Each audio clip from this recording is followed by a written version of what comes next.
Good evening and welcome to tonight's Public Safety Committee meeting. Today is Monday, March 2nd. It is approximately 6:14 p.m.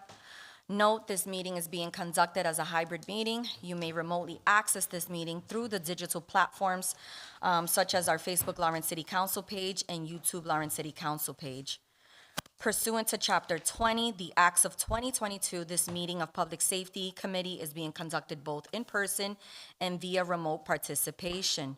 A reminder that persons who would like to listen to or view this meeting while in progress may either attend in person at 200 Common Street in our City Council chambers or use any of the following platforms that I had just previously mentioned.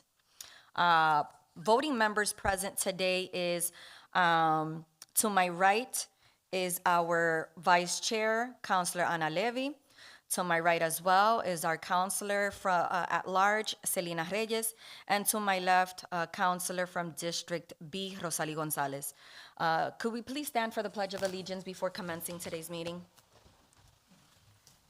I pledge allegiance to the flag of the United States of America and to the republic for which it stands, one nation, under God, indivisible, with liberty and justice for all. Okay, there are no minutes for City Council approval. The first item on the agenda under new business is item 4326, which is the review of snow emergency process and procedure and winter parking enforcement policies. I know when it comes to DPW, the director, Jaime, is sick and won't be able to attend. So in terms of DPW's portion of their response and providing updates for this item, we'll make sure that he is sent correspondence. So at least for DPW, we're able to get the necessary information for this specific item. However, we do have Lieutenant Cirillo. Lieutenant, do you have any updates that you could provide us regarding the snow emergencies that we've had? Sure. Good evening, councilors. How are you? Captain Cirillo, Lawrence Police Department. The last storm, was, Oh, I thought it was something else. Good evening, councilors. Good evening. Captain Cirillo, Lawrence Police Department. For the last storm, it was business as usual. The mayor called the snow emergency early on in the storm. They had several meetings. We put together a operational plan similar to the last storm, and we rolled out the plan. So on the police department end, we put together traffic control. They started ticketing several days before odd even parking once the light went on. I don't have the exact number of citations. I know the director was working on that, but I would say it was in the vicinity of the last couple storms, which was between 2,000 and 2,500 tickets that were issued for the storm. On the police end, in towing, we worked with the DPW. We towed roughly, I want to say, 175 cars and did pushback on both sides of the roadways on the odd even. Real quick, was this the most recent? Yes, this is the most. This is the most. These numbers are not in addition to the first big. Okay. No, Okay. this is just for the last storm. Okay. And then once we did odd even towing and pushbacks, we started to target tow in certain areas of the city where vehicles were covered in snow, and then certain areas of the city where they did full snow removal and widening, such as Broadway, South Broadway. They did portions of Merrimack Street. They did portions of Essex Street. So some of the major roadways in and around the city, especially the thoroughfares. I know they did some work over in around Central Catholic for widening, Hampshire Street, Manchester Street, and the Broadway section over there due to the fact that the snow piles were extensive. And during those operations, we towed as well. Okay. Are there any issues with alleyways that has presented challenges in terms, because I know alleyways, some are, or the majority are privately owned. Correct. However, that has taken effect on, with parking issues with tenants and To- business owners that that occupy. Yeah, to my spaces knowledge, there was no issues with the alleyways. I know we didn't tow many vehicles from there. So as far as the police department end, I'd have to go back and look at the data, but to mind, there was no issues with anybody parking in the alleyways to deny access to snow removal. But again, the director might have to give you further information on No, that. that's fine. I'm just trying to take the opportunity now that I do have you on the floor to ask some questions. And granted, if some of these questions are not under your purview, by all means, I'll just make a note of it and Absolutely, ask Counsel. the appropriate person. And just to get a little bit clarity on the towing section, correct me if I'm wrong, we're working with 3 tow companies at this, during this last snowstorm? So the prior snowstorm, we had 3 tow companies. This time we had 2 companies, it's Sheehan's and Cody's. Unfortunately, Hook and Go couldn't keep up with the capacity of the towing, and they didn't take part in the last storm. I think Director Jaime can elaborate on that, but there was some problem with not having enough tow companies and enough people working at the tow yards Okay. to release the vehicles. Based on this last snowstorm, was there anything that you could say or touch on that you guys probably picked up on and learned from the first snowstorm on what could have been done, what could have been done better, and it was executed and done in this last operation? Well, the only thing that I would say is that I think that where we had back-to-back snowstorms, it seemed like with the ticketing, it seemed like there was more people in compliance. So again, I know we've talked about the ordinance a little bit, and maybe an ordinance change.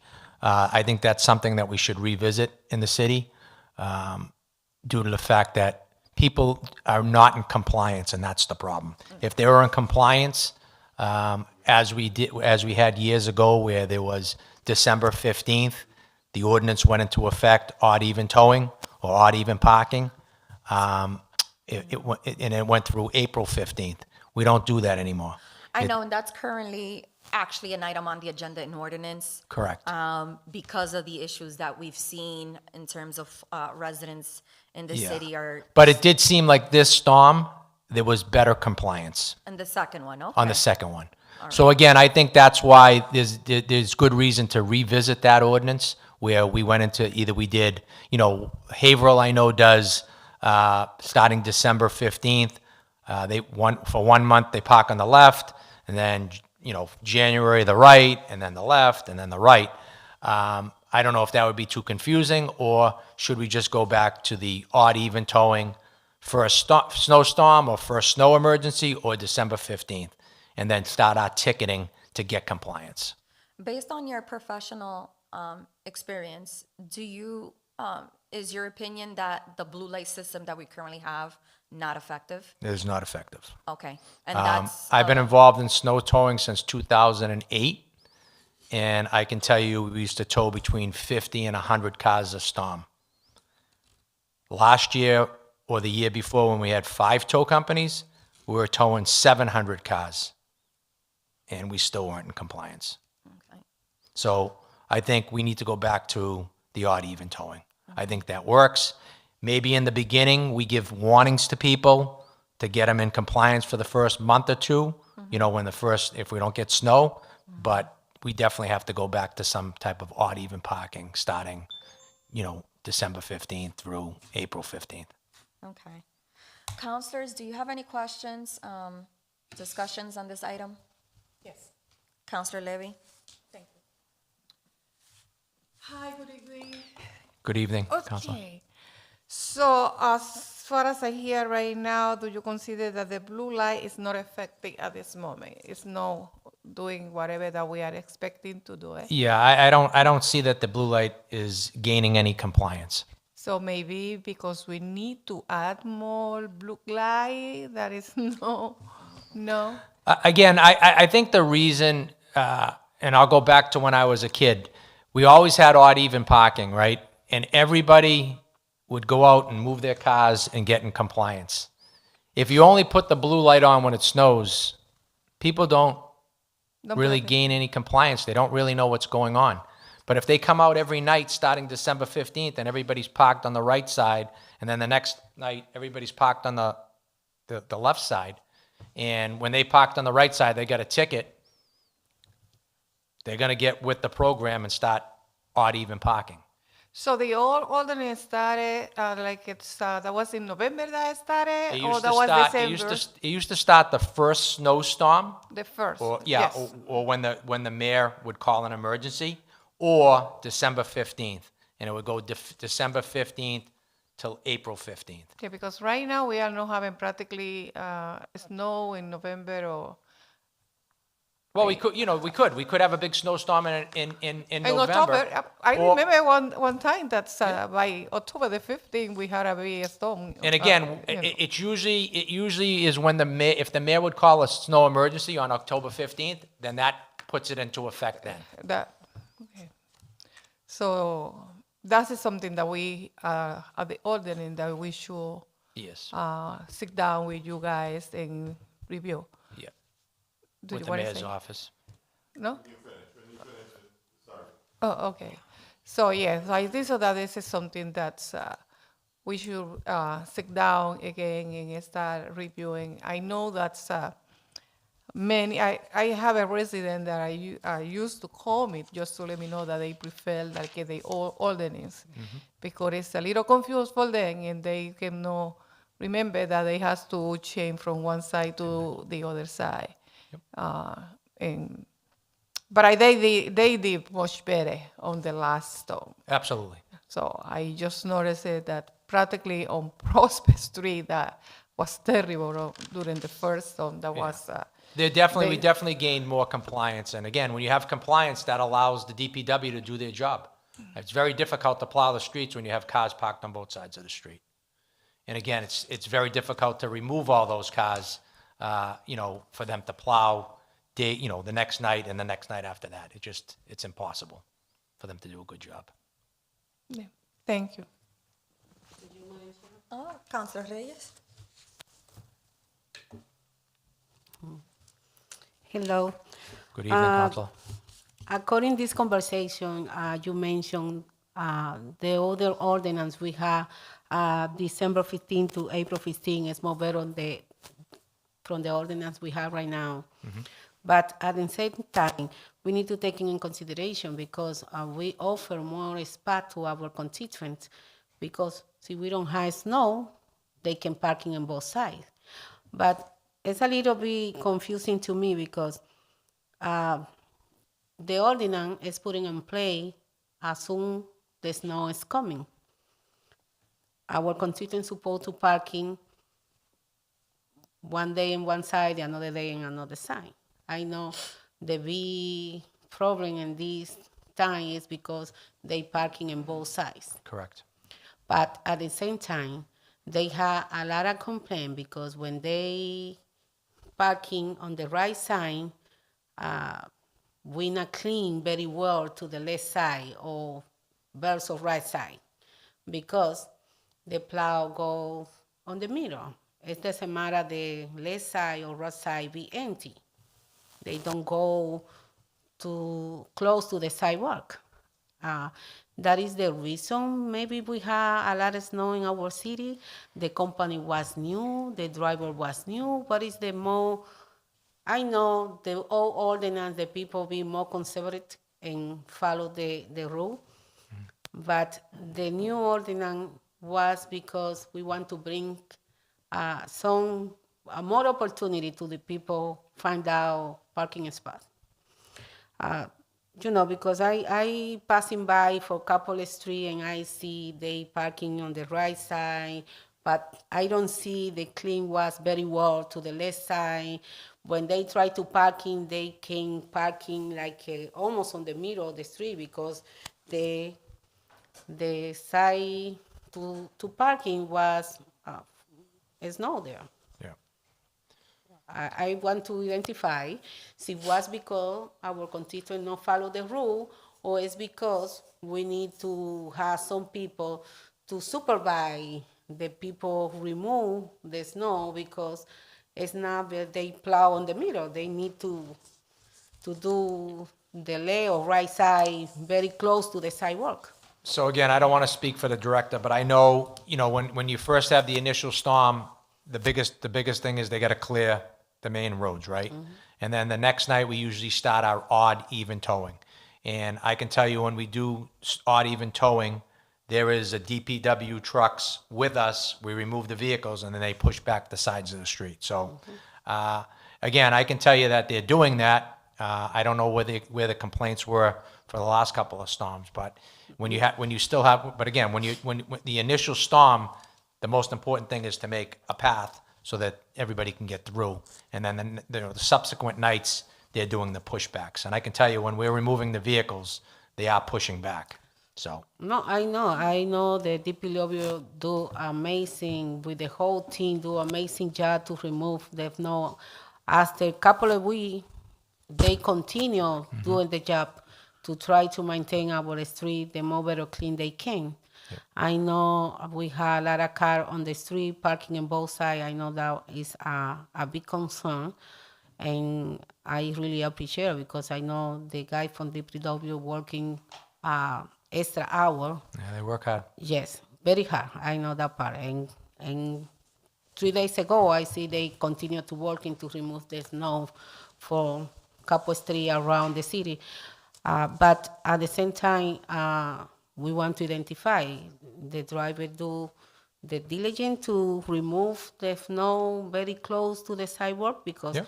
I see in some street they cannot have the opportunity to parking on right or left side because the snow is there.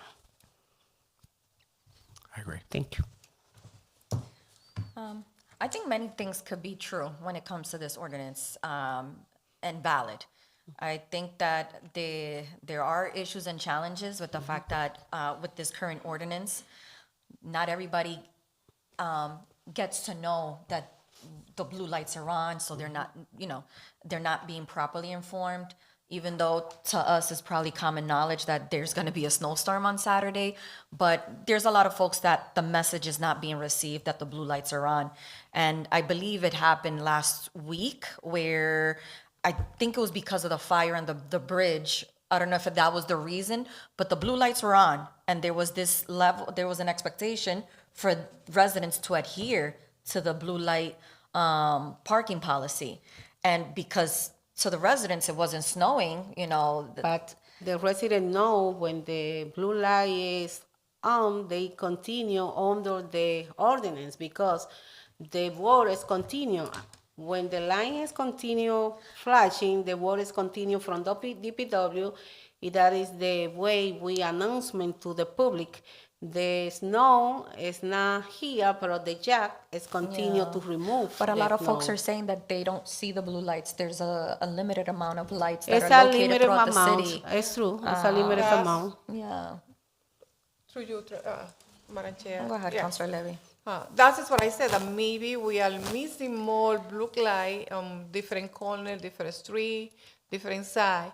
So to show people, either way, so if we go back and we review the ordinance, I think so that the blue light is very helpful. And it's gonna tell the people, okay, so this is the time or this is the period that you need to start moving your car from one side to the other side. So we make it, the change, whatever that we do it, so we should put more blue light in some other places. And before also, we used to have that the big a moving Signboard. announcement, moving announcement. I say, okay, a storm is coming, or we're gonna have a heavy snow, and not just only for the snow, but also when we have a heavy rain, something can happen in the city. So we make those announcements, and that is practically one of the things that we are not doing. Communication. That is the major thing that we are not doing to our people, to our residents. Communication. We are not communicating. I just hear that we should get a message. I haven't get any message, and neither on my phone, telling me that a snow and a storm was coming. So the day that we had, like the last storm, my daughter close to Boston, that she lives close to Boston, she said, "Mommy, did you get any message that a storm is coming?" They go, "No." They said, "A big storm is coming again." They go, "No." So I called DPW director, and I said, "Is a storm coming?" They say, "Oh, yes, we're going to." That is when also I heard that we're going to have the meeting regarding the storm. They said, "We're going to have a meeting tomorrow and to explain what we're going to do." They go, "I haven't heard anything from the city of Lawrence telling me that we're going to have a storm." Through you, Madam Chair. Are you all set, Councilor Levy? Yes. Councilor Reyes? I want to recognize because through the storm, I see a couple announcement with the big board in Haverhill Street, Marbelno, and also through the Parker Street. I see couple around the city to announcement we have a big storm here again. I think that's amazing opportunity to inform our community too, because when I driving on Haverhill Street, I see the big thing say snow is coming, be prepared. So I'm so glad to see that. And also when I drive into Montbello back, I see another one. So I want to say thank you for that opportunity because we try the best to inform. We don't receive any text, we don't receive any phone call, but we posting a lot of announcement through our web page, through our mayor, and also every council put some in the social media. So we try our best to inform our community. We maybe don't receive any direct text message, but we know the information, we know the news. Oh, and National Grid sometimes saying a text, please prepare. We have a snowstorm. So we try our best to give you the more better opportunity to our constituents. At the same time, we need to review our ordinance. It's more convenient according to what you explained. We love to review through our committee. What is the more better opportunity to have our constituents be more comfortable and happy at the same time they can continue follow our ordinance through the snow coming. But I think we share a lot of information through the social media to inform our community. No, I agree. And again, there's certain things that are not under the Lawrence Police Department's purview. This is a conversation in conjunction with DPW. And I'm glad that this item is currently actively in the ordinance committee to discuss what are the potential changes that we need to be making. It looks like there's a bunch of ideas, but I think it's important to have your input and DPW's input in order to see what works for the city. It's interesting to know and see what other cities are doing, but Lawrence is Lawrence, and I feel like we can't just go off of how other cities and like what works for Haverhill and Lowell and Andover, North Andover may not necessarily work for us. I believe. I was going to ask one more question, and this could be either LPD or DPW. Because when I had submitted this item to the agenda, it was with the purpose of also understanding how complaints are tracked, prioritized, and closed out. And when I say complaints, is like we get so many phone calls from like, oh, this street hasn't been plowed, and nobody has passed by this street, and this street is a mess. So is there a way that LPD, or if not, if it's a question that should be targeted to DPW, then I'll No, so table that. absolutely. I mean, if there's a street that's not plowed, people, residents can call the Lawrence Police Department and give us the information. If there's a street where, it's too tight, or that people are afraid that vehicles can't get by, or emergency vehicles, please don't hesitate to call the non-emergency number. Give us that information. I work closely with Director Jaime in the DPW. We compile a list, they compile a list, and then we share the list. So when we do odd, even towing, we meet up at 11 o'clock as a group, and we go over an operational plan at that time. The streets we're going to target, any complaints we got, any areas we need to hit. And then we drive around the city to look for additional streets that may need to be opened up, or illegal parking too close to the corner, parking in front of a fire hydrant, or maybe just parking, vehicles on both sides where you can't get through, apparatus can't get through. So we do that, and we compile those lists together, as well as what the fire department has. Okay. If there's any issues that the fire department have with vehicles being, too close or blocking or parked on both sides of the street, we work well with the fire department, and they'll call us, and we usually take care of it between the three departments. So each department gets complaints, and then you guys compile Pile those them. complaints. Usually the to fire see- department will call us directly, or he may call the DPW, but it's usually us, and then we'll compile a list. If it's something that the fire department's dealing with actively, we'll dispatch a cruiser or traffic controller to take care of it. But complaints about, like we talked about, maybe a street that's not pushed back, maybe they're parking on both sides. We receive a complaint, say it's Juniper Street. We'll go over and take care of Juniper Street that night. It goes on a list like this that we have. Okay. That's compiled of streets that are a problem. Okay, So that's how we kind of work it out. okay. Counselor Gonzalez, did you have any questions? Okay. Senior Advisor. Yeah, good evening, Public Safety Committee Chair. Good evening to all of you as well. The instruction that all departments have received, and as you know, we have an emergency plan, but each department, depending on the emergency, would have to put a SOP, a standard operating procedure.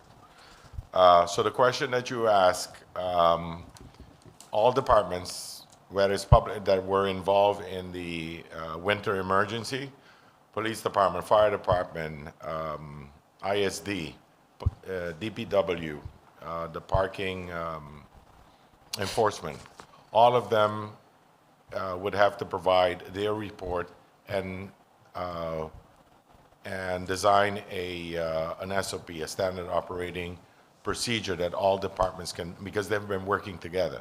The thing is, it's disjointed and you don't have a document. One of the issues that you have mentioned in regards to the parking, we have a lot of commercial cars that are parked on the street.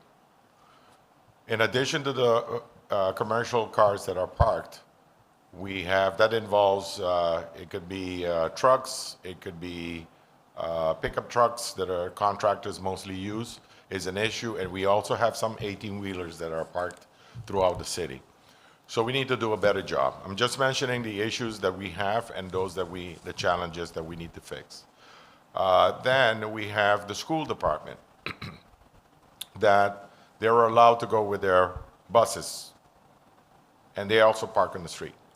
Now, if you have a bus that is parked on the street, when they go, they take home these buses home, it takes away at least almost 2.5 parking spots within the city. We did a robocall. The school department has also helped the city in disseminating the information. The challenge with that was that residents had to subscribe in order to receive this information. We're going to get better at that because Are you talking about the alert? the alert, yes. Yeah, I submitted that as a separate item on the agenda because I feel like we need to focus on this alert system. Whether we need to revert to maybe have a 411, a number that people could just call to if they're confused and not knowing what side they should be parking on.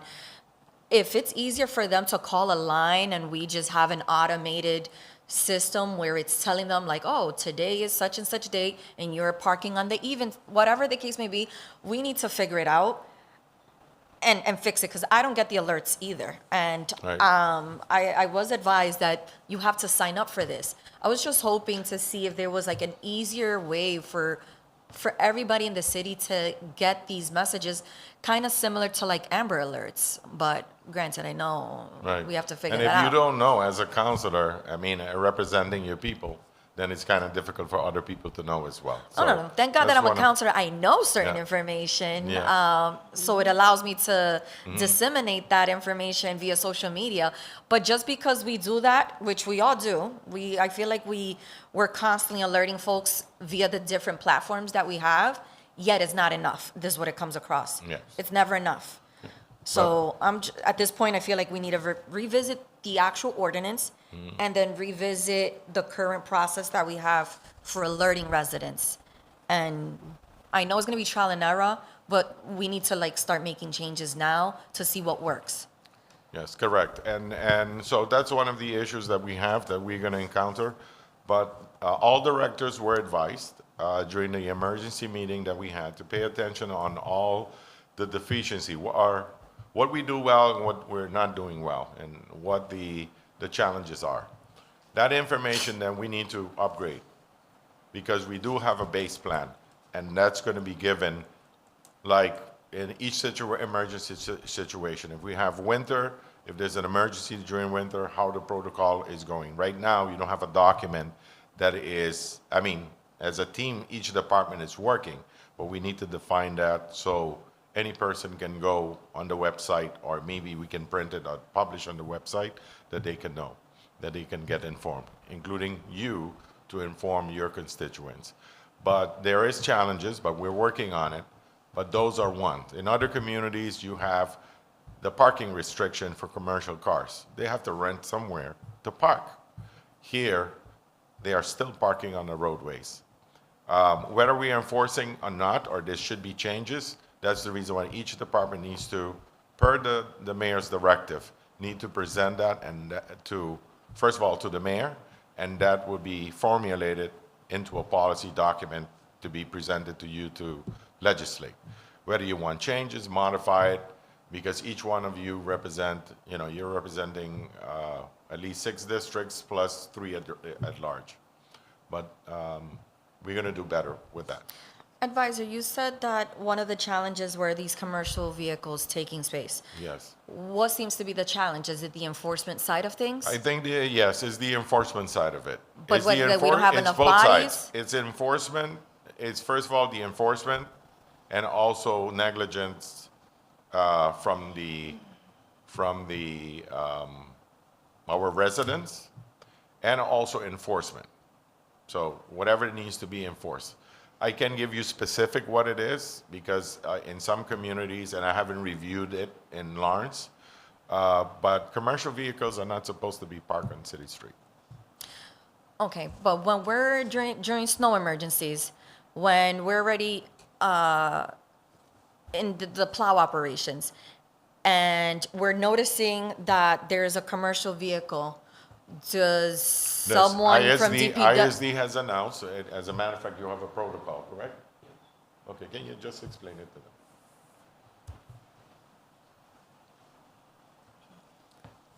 Good evening, councilors.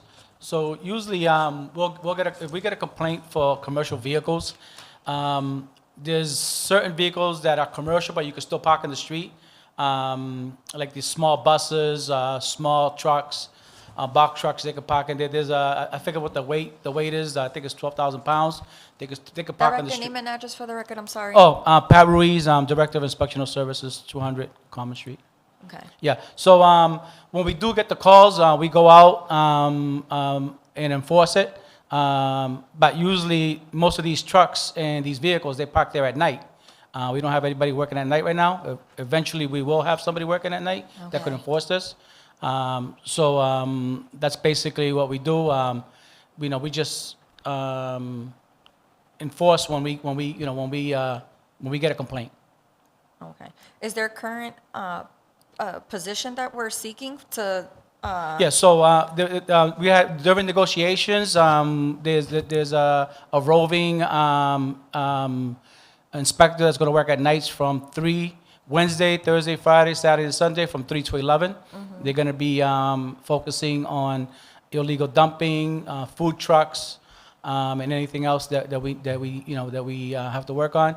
It did pass. We're just waiting for the union and also personnel to say it's okay to post the position. Okay. But it was No, passed. Yeah, I'm familiar. That's Yeah, why I thought we were further along with that. Yeah, no, Okay. I'm just waiting for the word, yeah. All right. Counselors, any further questions regarding this item? Counselor Levy? Thank you, Madam Chair. So, yes, a comment regarding the commercial vehicle. So I just called this week for a big truck that is being parking practically from, I saw the truck park practically since Thursday or the last week on the same area, starting on the clinic on Haver Street, the Greater Lawrence Family Care Center. You know that this is only one way. There is no parking any side of that street. That is this Haver Street. Yes. From the clinic to Prospect Street is only one way.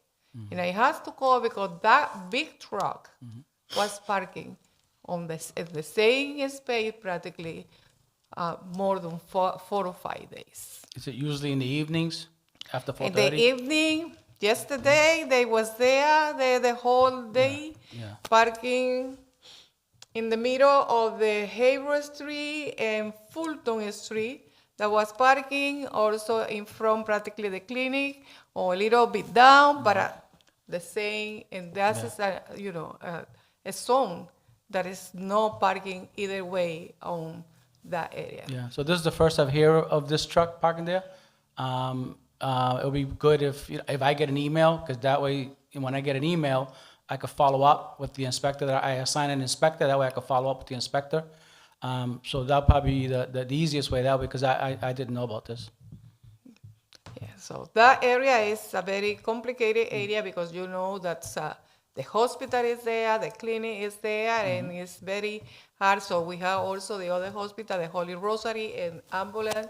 Yeah. So like at one point I mentioned regarding that was that the fire truck was coming and the ambulance, and there was no way, they has to stop the ride in there just to get some car out. I have to get out from my car and try to move some of the car for so- both of them to Yeah, pass. so usually, we work with the Lawrence Police Department, because once we get there, we don't know who owns the vehicle, so we have to call the police department to find out who owns it, what the address is, and that way we could, together work to notify this person that they can't park there. It's a big truck, I Yeah. can tell you.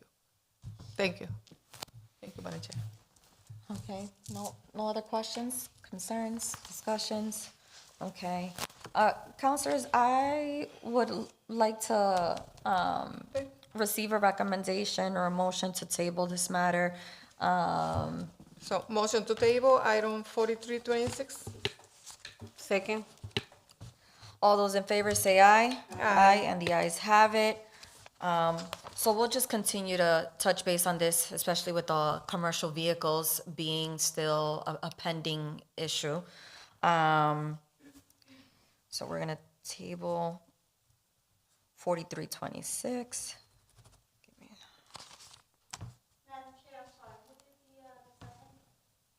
I believe Councilor Reyes Councilor- seconded it.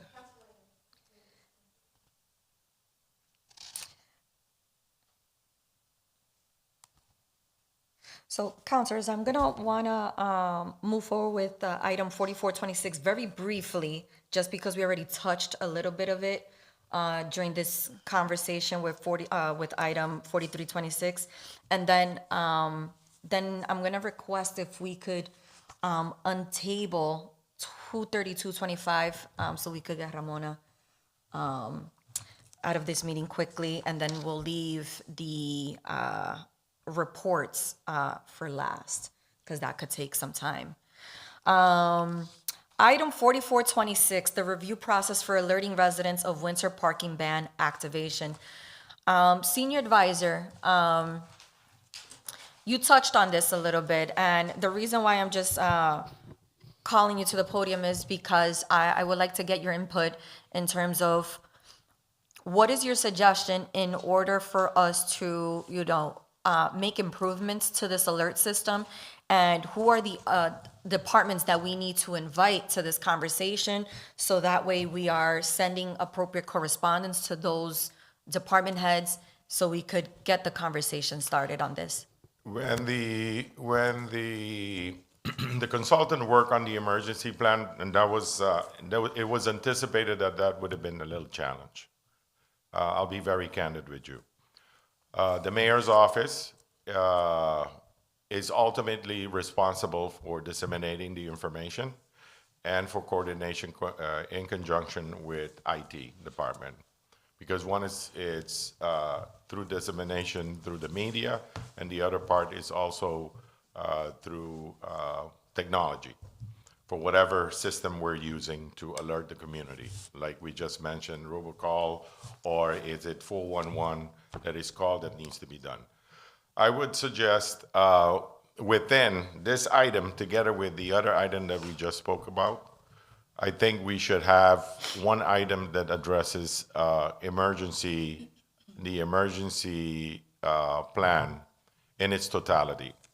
So right now, the mayor's office is the mayor that does basically the PR for the entire city. Temporarily, we had community development or planning and the Office of Planning and Development that had someone that was doing it as well. I know the police department and the fire department does their own, but we need to do it collectively when it comes to an emergency. How is the best way to communicate? I'll give you an example. Also with those that are, let's say, in the event that someone is on vacation, which happened. Our communication person in the mayor's office was traveling. As soon as after the meeting that we had and the alert became evident, the situation became evident that we're going to have the storm, I picked up the phone and I called the individual, our coworker, Manuel. When we called Manuel was stepping on vacation, going through TSA. Lucky enough, he was able to send the information out to all the radio stations. So with that said, we need to make sure that in the event that one person through the mayor's office is not available, that we have someone else that would step in during the emergency. And that was anticipated. We didn't expect this to happen immediately. So we need to do our homework. In all that I said, we need to do our homework. I'm not embarrassed to say that we are not there yet, because if we have a meeting, we should have a person who's communicating this information, and not only written, that we can send it to the press, but also that we be constantly having a few minute spots on the radio stations, or whether through our social media, to inform the public of what's going on, including the other alert system that we're going to have, whether it would be 411, whether it would be alerting the community to subscribe, if that's the best route, because it also has to do with funding, in order for us to better prepare our community. But for now, it's a work in progress.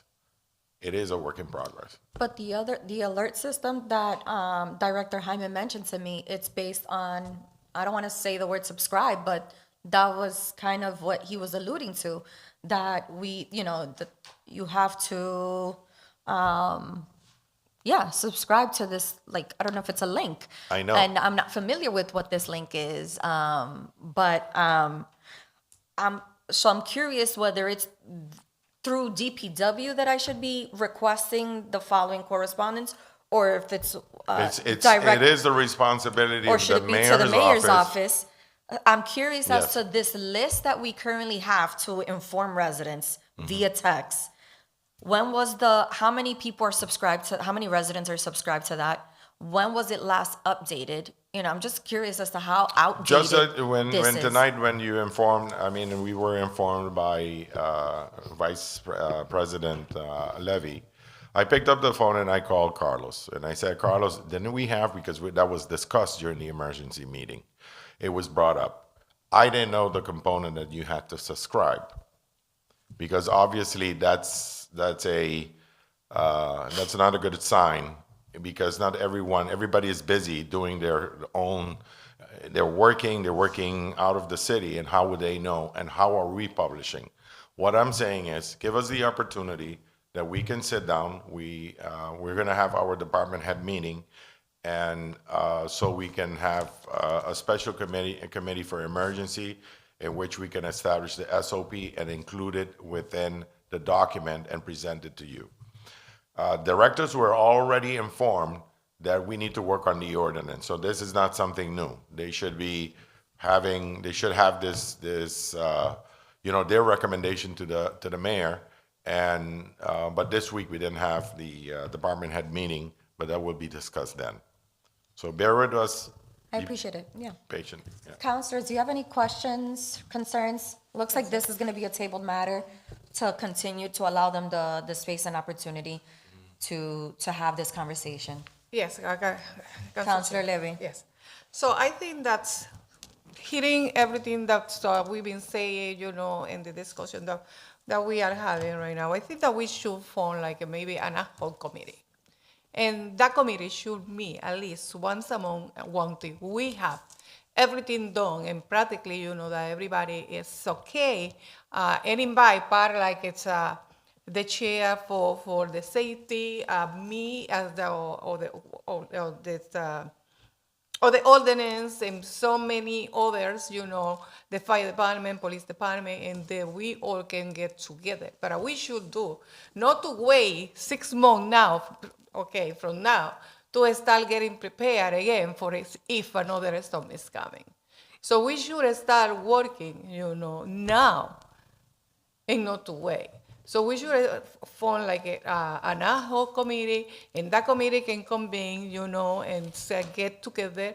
I know that we hired a consulting to prepare that something for any storm. The emergency plan, yes. The emergency plan. So this is something that I'm being hearing. Emergency plan. I've been here for more than 8 years, and every year I'm hearing that we're going to work on an emergency plan. Now I know that we start doing this, but not to wait 8 years, 10 years after anything happen. Right, it's both our responsibilities, as well as your body, as well as the mayor. We have insisted this since 4 years, and finally we have it. However, just to let the public know, each department, especially the police department and fire department, are fully capable of handling a situation, an emergency crisis. These two departments work very well close together. No, they the do. chief has Yes. it. But it's the first time that you have different departments involved. Not only police department and fire department and DPW, but then you have also the other subdivisions that needs to participate. We didn't have homeless issues, let's say 10 years ago. Now we have homeless issues. We had a fire under the bridge. That's something else that we had to juggle and work with during an emergency situation, that there was a big fire. Then we have the individual fires as well. Luckily enough, we only had 2, I believe, 2 fires that were manageable. We have the parking attendants that got involved. We have ISD that is involved in now. So now they have to work in coordination with our 2 emergency departments, which is basically public safety, meaning No, they changed. fire and police manager. department. But we have it. Now we have a basis. Now we can work. So I don't want to tell you that, oh, no, we don't know what to do. Yes, we have the 2 departments or 3 departments together with DPW that can work perfectly. What we need to do is bring everybody else in the picture and then to have a standard procedure, operating procedure that everyone knows, including the mayor. So, For the mayor, when he needs to announce when we are getting this information from the governor's office in terms of state of emergency, and which what would I call it, network or agency we are getting accurate information. Because is it the weather service, is it National Weather Service, or is it the TV, the local stations? But that's important for us to figure it out. But we have our fire chief that has been in charge of the situation now, and we have been provided, I think so far, with accurate information exactly when, how big the storm was, and when it was going to start and when it was going to end. through you, Madam Chair. You still have the floor. Okay, so, yes, I understand. So since I was working with the fire department since 1992, I just been here, so I know that the fire chief was being, has been always the person in charge in case of any emergency. They do a great job, and we see all of that. I just remember in 1994, we don't even know what is going to happen. See, we had like a student bus, an accident. And we make something on one of the bridge of that, right there. And we involve the two hospital. I don't know, see some of you weren't here around when we did this thing. And we fill it out one of the bus, of students, and we make a stimulation that they will hit it, they have a big accident, and we got the ambulance. And the first thing that we noticed, so we will not have the way on how to communicate with the parents, because we send it to the different hospital, we send it to different places, we send it, and I think that communication is one of the most important way, because the parents, when we try to get in touch with them, they knew that this is going to happen, but they never knew where the children or the child is going to be sending. Yeah, those are amongst the other challenges that we have, and it's contingent upon the emergency. Exactly. So From now that we have time- winter, but we can have other emergencies as well. Yeah. We can have a standoff, we can have a domestic violence situation, we can have an active shooting within the city. Each one of them is going to require, how are we going to address an emergency under those circumstances? But we'll get there. But for now, we need to work together and have all the departments. It's not 2 departments, it's not 3 departments, it's multiple departments that need to work together. So I hope that we take it into consideration and to form like an ad hoc committee and start working right now. Thank you. Thank you, Madam Chair. Any further questions, discussions on this item? Seeing none, I'm looking for recommendation to Motion to table. table. Can I get a second? Second. Properly second, all those in favor say aye. Aye. And the ayes have it. I'm looking to untable item 23225, the audit of Lawrence Police Departments for fiscal year 2025. We have Ramona Ceballos, I believe, to provide some sort of update, just a slight update.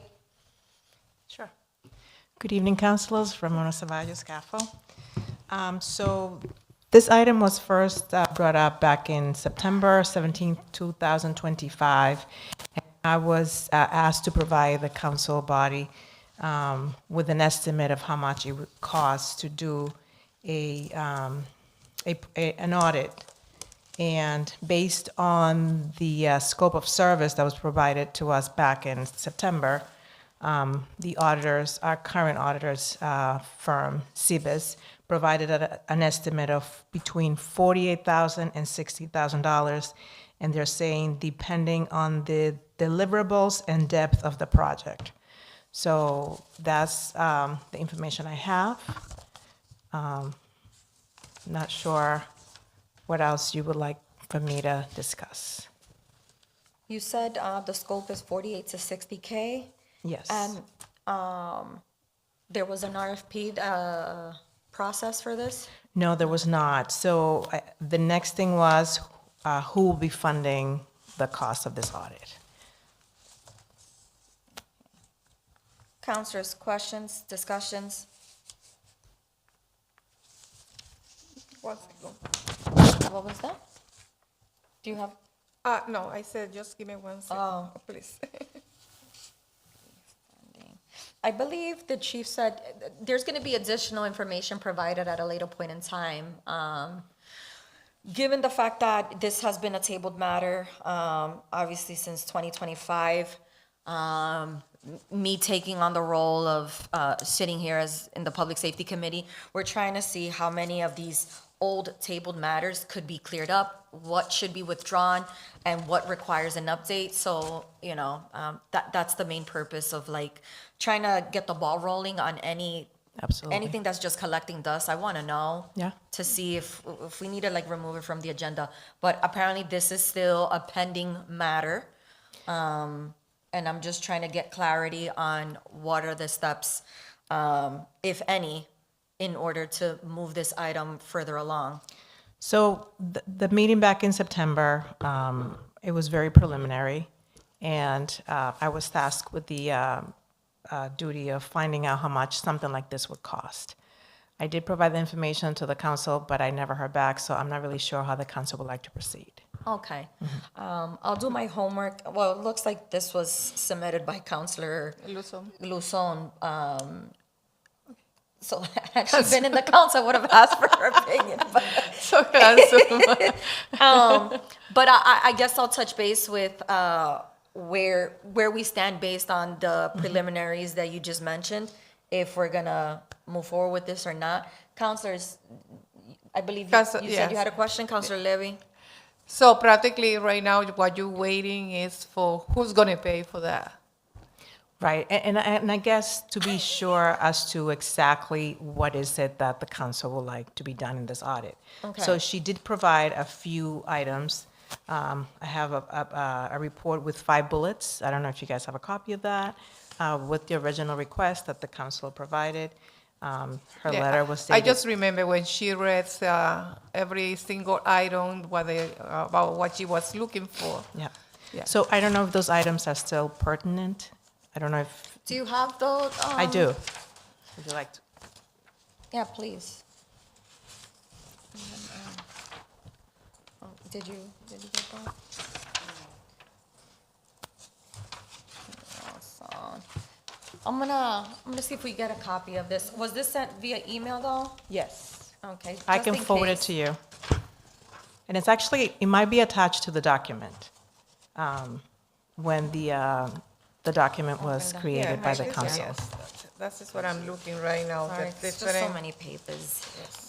Let me see, tables, 23225. Yes, Oh, yes, it's in your it's over agenda. the pages, the last pages. The last one. The last Dios three, mío. yes, the last 3 pages. Okay, I see. Here you go, Ramon, I'm so sorry. Thank you.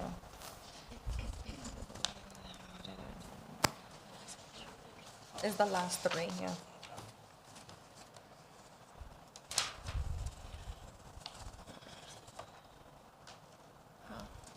Creo que sí está bien, quiere hablar. Senior Advisor, did you want to add something to? Oh, you did? Okay. Yes, per the mayor, I spoke to the mayor before this item came tonight.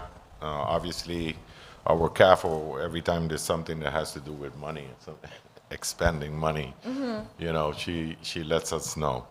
There has been other audits that has been in this, that there can be made available to you in the last, since the previous administration, meaning us in the first term.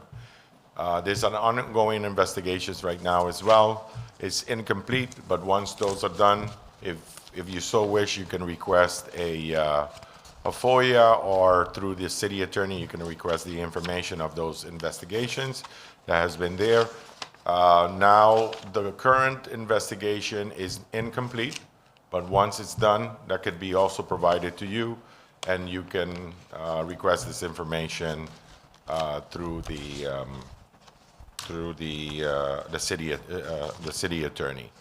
The mayor is not inclined to spend more money on these and investigations. Correct, Ramona?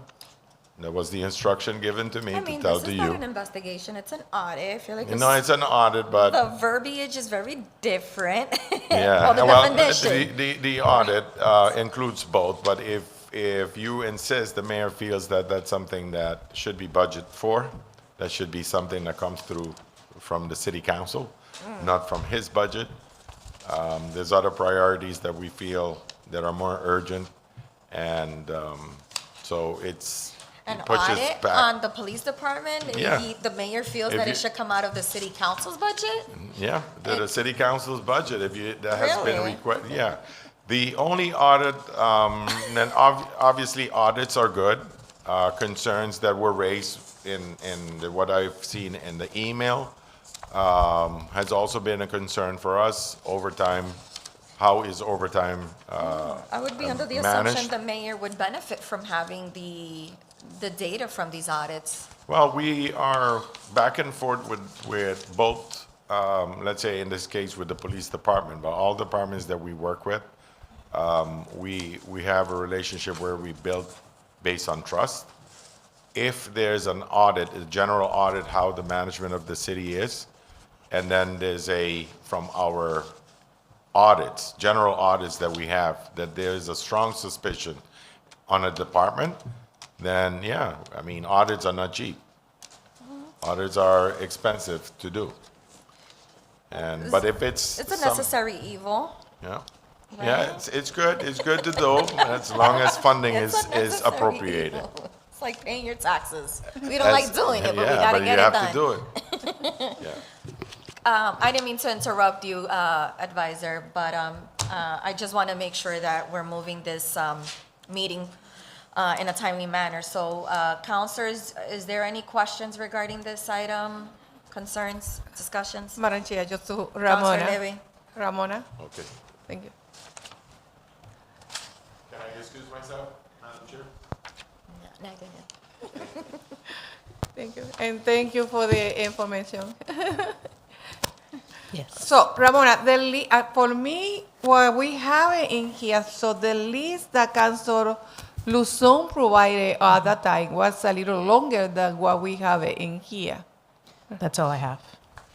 So it just only, So if you can see the email, it's actually, that was her email submitted to the council, the city clerk, and to the secretary from the council. So she's saying, she's addressing it to them, and she's saying, please add this letter to the public safety item. And then she says, dear Public Safety Committee, and then she explains. And then she says, an audit will allow us to, and then she lists those 5 bullets. just So only I 5 bullets? believe, yes, I believe that's all I have. I'm not sure, I'm not aware of any other, Because for me, on the day that we discussed this, because you say, okay, I'm gonna forward to the city clerk so that she can send it to all of you.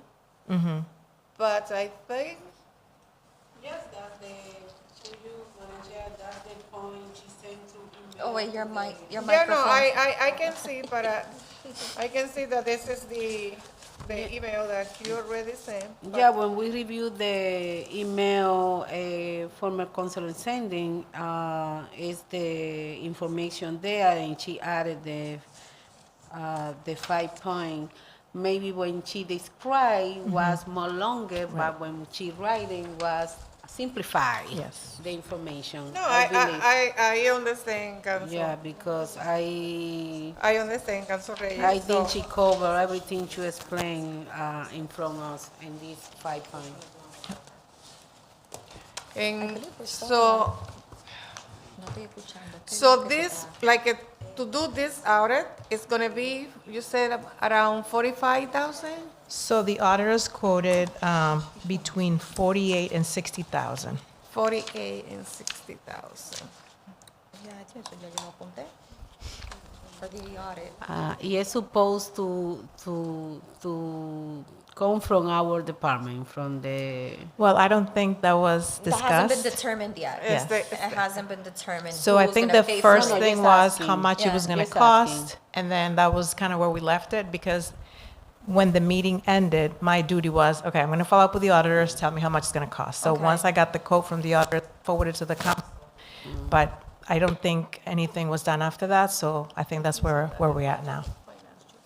thank you for clarification. Sure.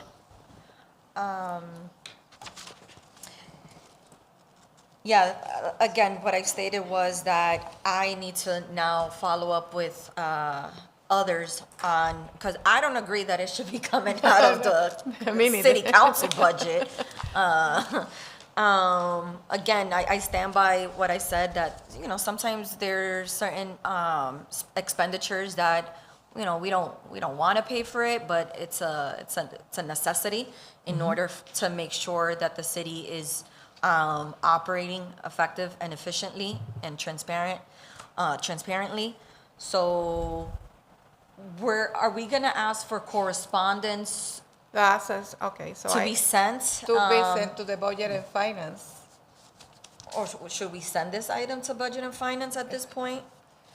I think so that we should table at this labor and to send it to the budget and finance to just to look it and give it to us any thoughts. So 23, 25.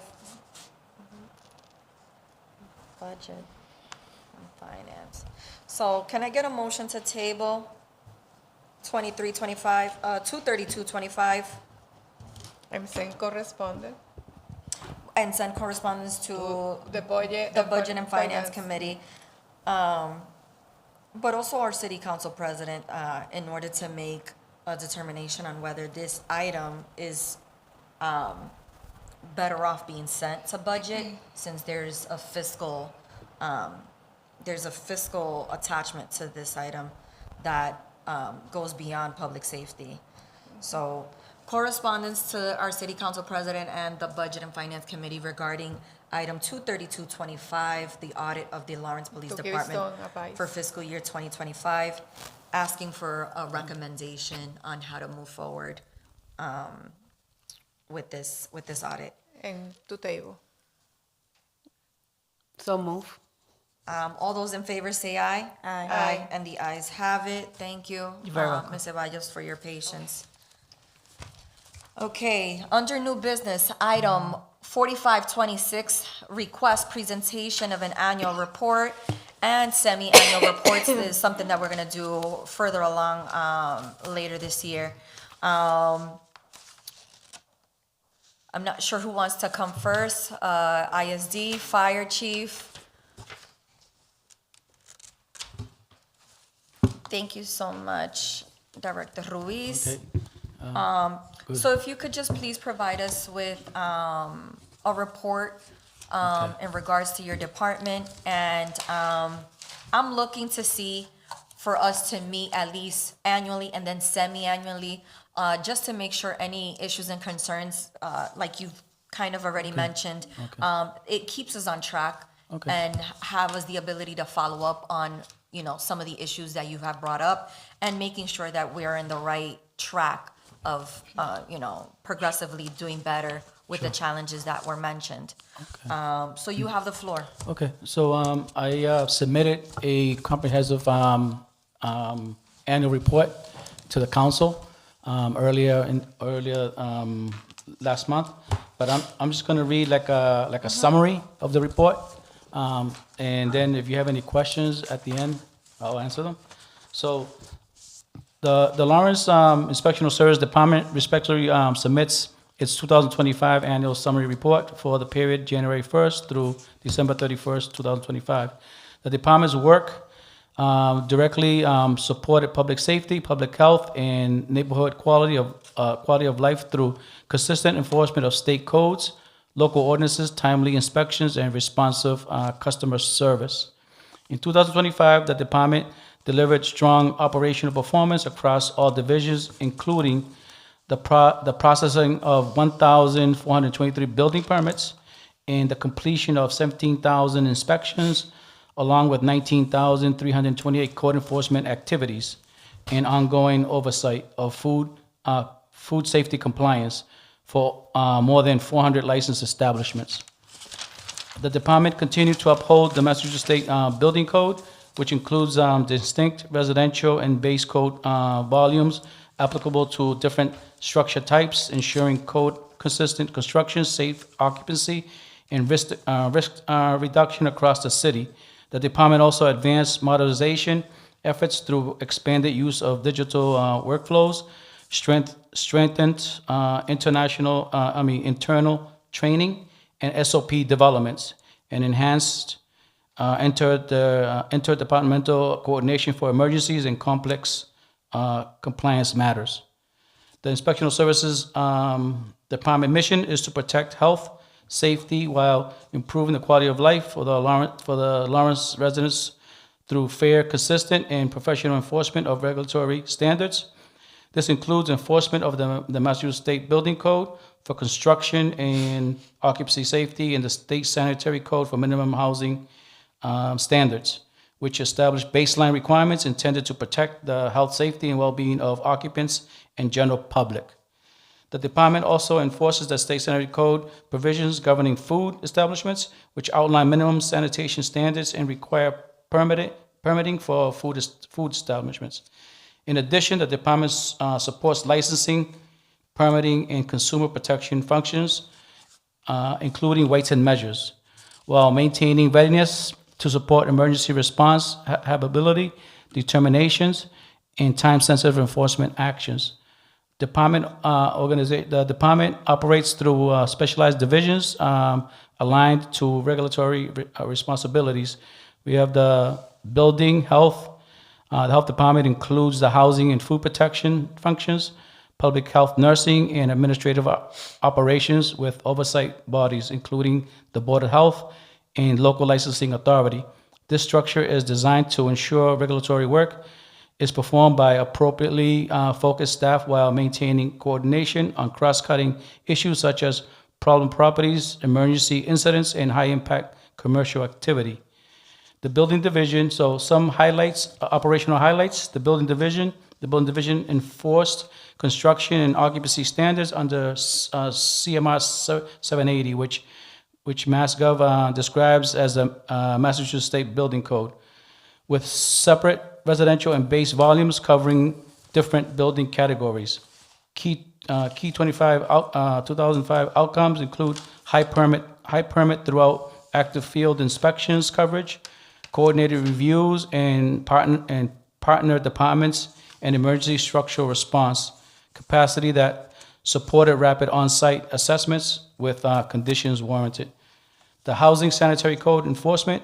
So housing work aligned with 105 CMR 410, which establishes minimum standards for human habitation intended to protect occupant and public health and safety. In 2025, the department maintained high volume of complaint response and enforcement activity, including rapid response to emergency conditions and coordination with fire and other partners during displacement incidents. The food protection, environmental health, the food establishment oversight aligned with 105 CMR 590 minimum standards, including permit requirements, sanitation, expectations for regular operations. Efforts emphasize both routine compliance activity and targeted modernization, digital inspection modules, and improve compliant tracking to strengthen traceability and field efficiency. In 2025, the department continued implementing technology-enabled service delivery, including field readiness documentation workflows, formalized training resources, onboarding and SOP standardization, and reinforced emergency readiness through supply audits and active participation in planning after action process. Looking ahead at 2026, the department's priorities include expanding coordinated preparedness planning and improve citywide data coordination during emergencies, maintaining strong regulatory enforcement under core state codes for minimum standards, and continuing food safety oversight consistent with Massachusetts food establishment sanitation standards. The department will also pursue strategic initiatives that increase compliance, support, and transparency for residents and businesses while strengthening internal capacity through structured training and cross-functional coordination. That's just a summary of the report that I sent. Okay. Counselors, questions, discussions regarding ISD? This is an opportunity to discuss any past issues and challenges that we want to address, and then also any future goals or initiatives that we are hoping that they take into consideration.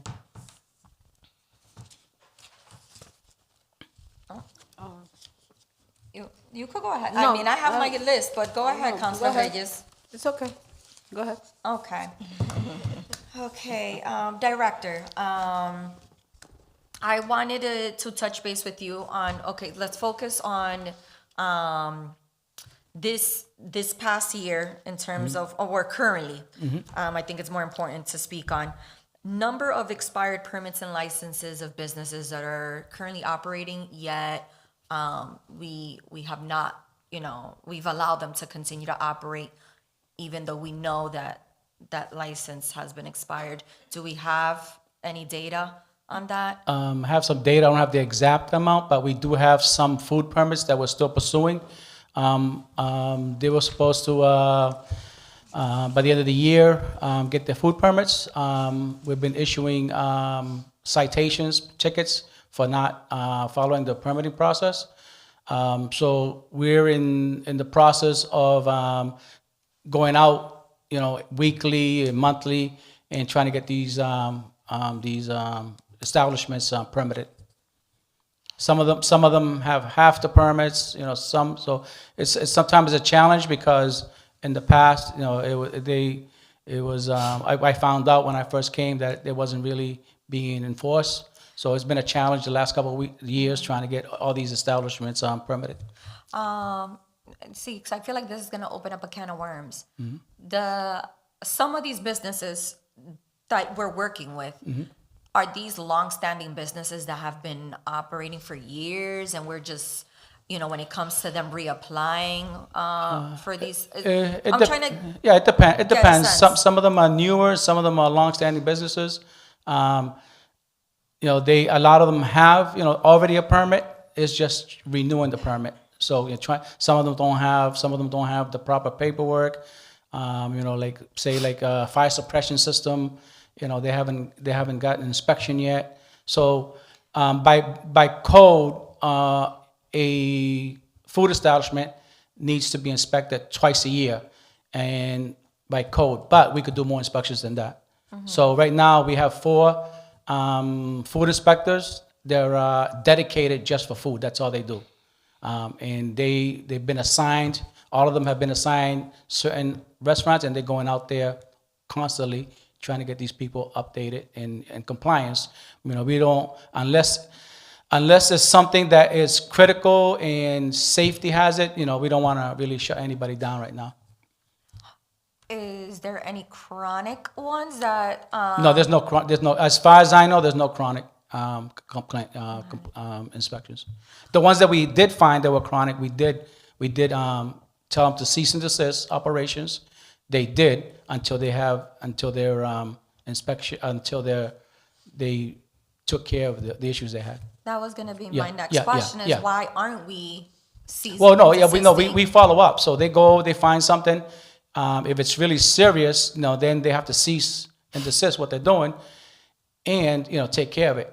If they don't, we come back the next day, and the inspector, which they know what's critical and what's not, because they, according to the food code, there's certain categories.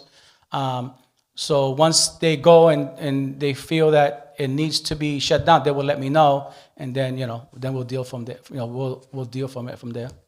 Has there ever been a situation where you, after providing the cease and desist, that they are ignoring those No. orders? No. Okay. I just want to give the opportunity for other counselors if they have any questions. No, I have a similar question because I have interested to know when you provide the permits, it's up for 1 year, for 2 years, they need to come back and renew, or what is the So the- protocol? You make the question. I think it's So depending on the business, right? the permit runs from January 1st to December 31st.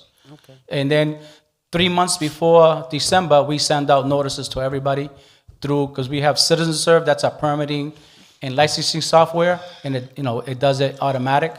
And then we have the inspectors going out, checking them and letting them know they need to reapply.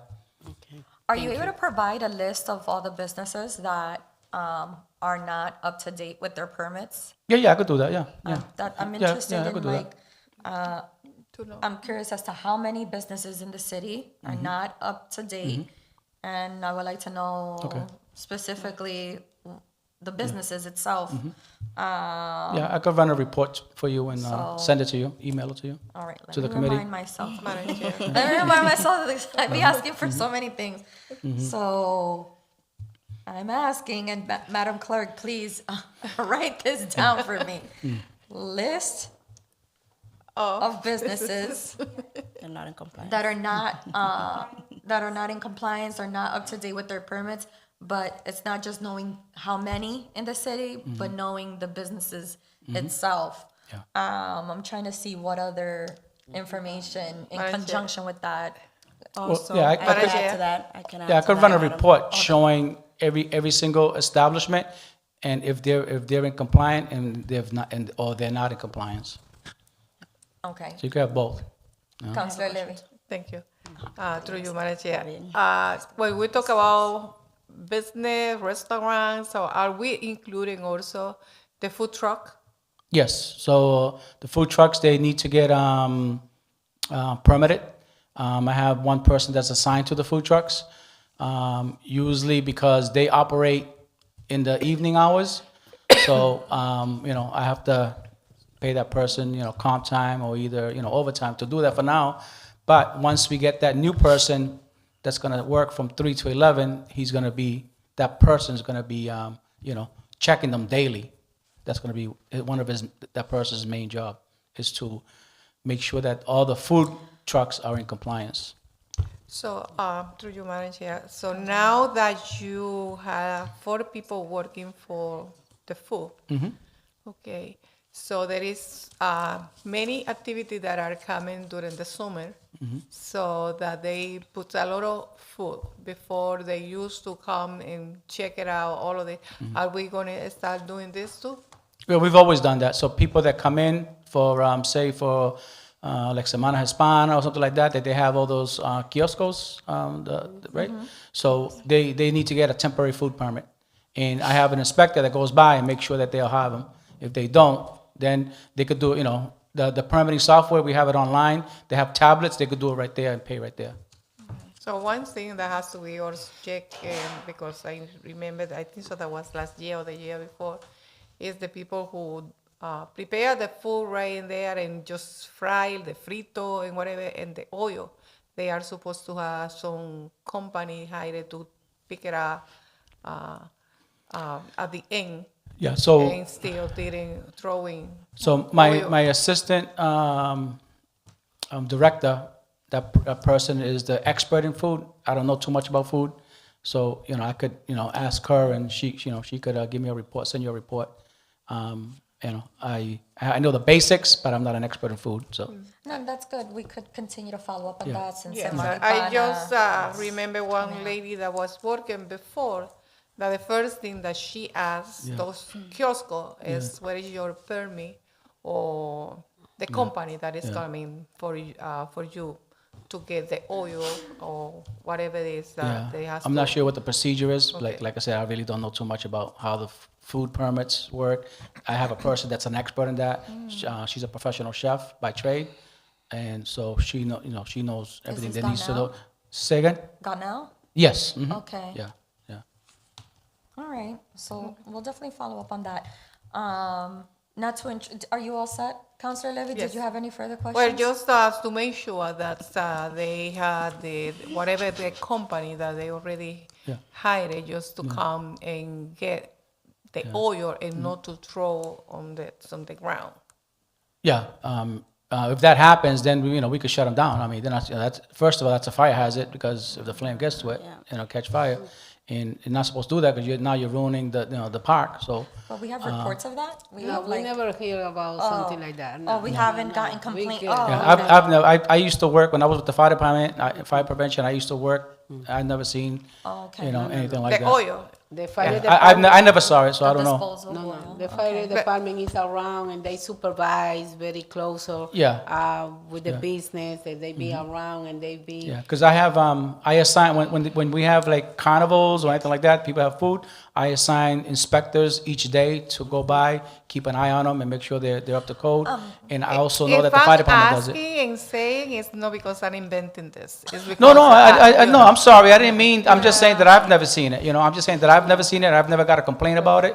So that's all, I'm not saying that, that you didn't say it. Inclusive of there was picture, Yeah, you yeah. know, on the media, on Facebook, showing, you know, Yeah. that they were throwing Yeah. oil Oh, okay, right yeah. on the ground. Yeah, but Yes. if we do get a complaint, and I'll send someone, we'll give them a $300 ticket right off the Remember bat. that this is like practically by the end of the carnival, Yeah. and when they close that, everybody is already Yeah. gone. And we have sometimes we have people who's coming from another state or from another place Yeah. to be part of this. Yeah, so now that we're gonna have somebody who's gonna be working nights, That is what I'm saying. So and I- they could be, when these carnivals come in and these people, I could assign that person to, be vigilant, especially when they're gonna close at night, to make sure they don't do that. Director, are these, are you inspectors? And let's just use Semani Hispana as Yeah. an example. When they go around to inspect, Mm-hmm. are they undercover or are they wearing the city? No, this is like, I'm intrigued because if you see someone with the city seal, it's like, of course, you're just gonna do things by the book. Yeah, yeah. I feel like sometimes you gotta dress up like the average person Yeah.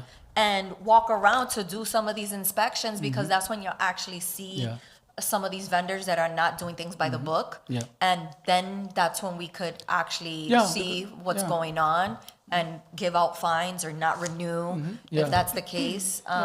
Yeah, we could so do that. I'm Yeah. wondering but what's normally the protocol? They're wearing their Well, usually they have to wear, if they're gonna wear a hat, they gotta wear the seal, the ISD seal or the city seal, and then they gotta wear a vest or something. but it's required for them It's to. required right now, yeah, but, I mean, we can always send somebody, undercover.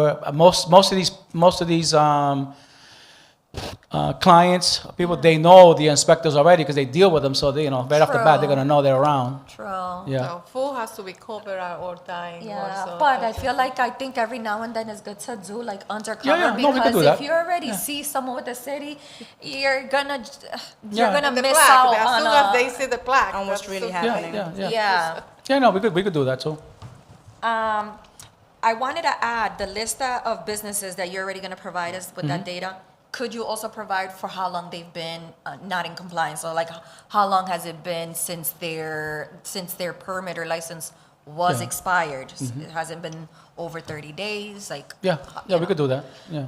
Because is there a threshold for ISD? Like if a business has not gotten their stuff together within 30 days, Yes.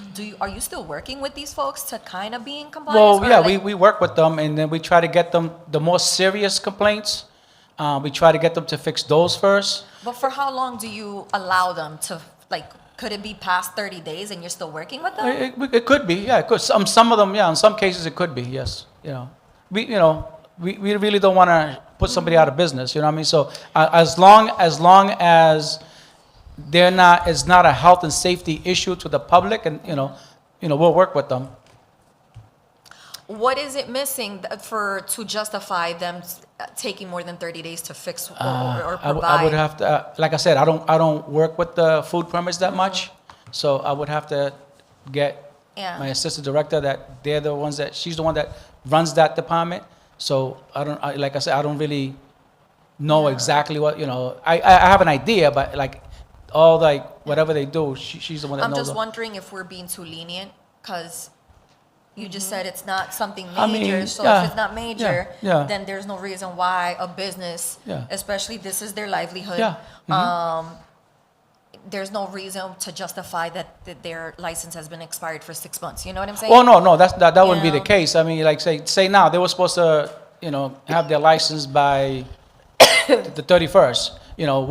We'll give them at least a month to the end of January. By then, everybody should have had their license already. If now they're expired, then we got to find out why, and see why they haven't renewed their license, because you can't work without a license or a permit. So, Okay. So I would have to check into that and see. Yeah, I'm curious to see Yeah, for how yeah, long yeah. their licenses have been expired. You asked the question that I had. did? Yes, you did. What was it? What was it? The time frame, how long, yeah. Oh, I'm so sorry. It's okay. I stole it from you. Yeah. So, and just to let you know, so if they don't renew their permit by the 31st, they're getting a $300 ticket. So we do issue violations to try to incentivize them to get their permit, because Also, that's another column I want you to so a add. permit is only 145, so 45 versus 300. So I Counselor do have a Gonzalez. question, thank Go you, ahead. sorry. So how many tickets would you say is enough? I'd Since say we tend to give many chances, so let's say you already gave an establishment a ticket Yeah. for not being in compliance. Mhm. Will you, and you go back and they're not in compliance, is that another ticket, or is this, okay, this is enough? So the way we have it written down, but I leave it up to the inspector depending on how serious the violation is. Okay. So the first step is when you first go, you give them a warning. Okay, explain to them, go through the whole process, let them know whatever. It's in writing. Every time they go, it has to be in writing. They come back, they do a report, everything's in writing. Go the second time, if it's not done, now you're gonna get either you could go. We could issue from $1, $2 to $300 ticket. That's the high. That's all we can issue. We can't go higher than that per the Mass General Law 40U. So it's up to them to say how bad it is. If it's really bad, if they don't have a ticket after 30 days, to me that's a $300 ticket, because you're not supposed to work without having a food permit. You have to have a permit to work. Everybody else needs a license, a permit, everything else. So you have to. That's basic. Then if you have any other violations, we could tack on top of that. For every other violation, we could tack on more tickets and more fines. So it just depends. It depends on the situation. Thank you. Is that information that you could also provide in that list? So the list of businesses, days that it has been, their permits and licenses have been expired, and if there are any current fines. Violations, yeah. Oh yeah. The Fines. system. So the system that we have, we track everything. Who was assigned to, who issued the ticket, who's doing the inspection. So every time they do something, they have to go into that system and sign in, and then first inspection, second inspection, fine 1, fine 2, fine 3, how much, what it was for. So that's all in the system. And they have to pay these fines in order to get the renewal. Yeah, so when we issue 40U tickets through Mass General Law 40U, so we issue the ticket, right? So they have 21 days to appeal the ticket. So within 21 days, if they don't appeal the ticket, they get a 30-day notice to pay the ticket. After 30-day notice, if they don't pay the ticket, now it becomes a lien on their property or on the business. So that's how that works. Councilor Levy? If I have a business, I have to renew, you say, by the 1st of every year. 31st. By the 31st, so Yes. January the 31st. Yeah, so that's why we go out 3 months before. We start notifying through Citizen Serve, and everybody, because you have to sign in with an email. So that we have a notice already pre-done. All you have to do is hit the button, and it goes out to all the businesses that you need start getting ready. You need to get ready for your renewals and whatever and then they have a list of documents they have to submit. Like workers' comp, serve safe certifications. There's a bunch of, there's like 10 things that they got to make sure that they provide so you can have that permit. So once we send that out, we'll send it like 1 month, and then the second month we'll send it again, and then once it gets closer, we'll send it every week, the notice. So And then also too, the inspectors, when they go by, they notify these businesses that they need to renew, get ready to renew their permits. So they're always, being told they have to renew their permit, especially towards the end of the year when they're doing their inspections during the end of the year. It doesn't matter, like, if I have a business that I open it, like, by the middle of the year, in October, September, whatever, so I need to renew by the 31st of the next year, of January, or the 31st. Yeah, so say you open a business in December, it's 145, and then you got to pay another 145 for the following year. For the following Yes, year. because we don't prorate, rates. So you have to pay like the full amount for Full the amount, permit. yeah, So for- it doesn't matter that you open it Yeah. in February, No. March, or whatever, or December, like you Yeah, say in yeah. the January Yeah, the 31st, I have to pay Yeah, we again don't- for the whole year, Yeah. 100. Yeah, we don't prorate permit fees. Okay. So on January the 31st, if I do not renew, you're going to send me another correspondent. Yes. So, but the person can keep working the whole month Mm-hmm. of January, and then if I don't do it, like, okay, it's coming March now, Mm-hmm. and still I haven't renewed. So, are you going to find the person and keep it the business open, or no? What do you do? So they get fined right after the 31st of January. They get Okay. fined. They get fined. If they don't have a permit, they get fined right off the bat. That's per my instructions, So after that, they got to keep going back and try to get these, we try to work with them to try to get them in compliance. Like I said, I don't want to shut anybody down, times are tough. But, we try to work with them and especially if it's something minor, there's no need to shut anybody down. But if we feel, we've shut the people down for a day or two until they complied because, the place was a mess. Whatever. I really don't know because I don't do food inspections, but whatever the reasons are, and the inspectors, they're all trained because everybody now needs to be trained on how to do food inspections, housing inspections through the state. So they're all trained. They know what the real bad, violations are, the minor violations and stuff like that. So it depends on a lot of things and stuff. So from that time to the time, so what is the space in between the time that you give it?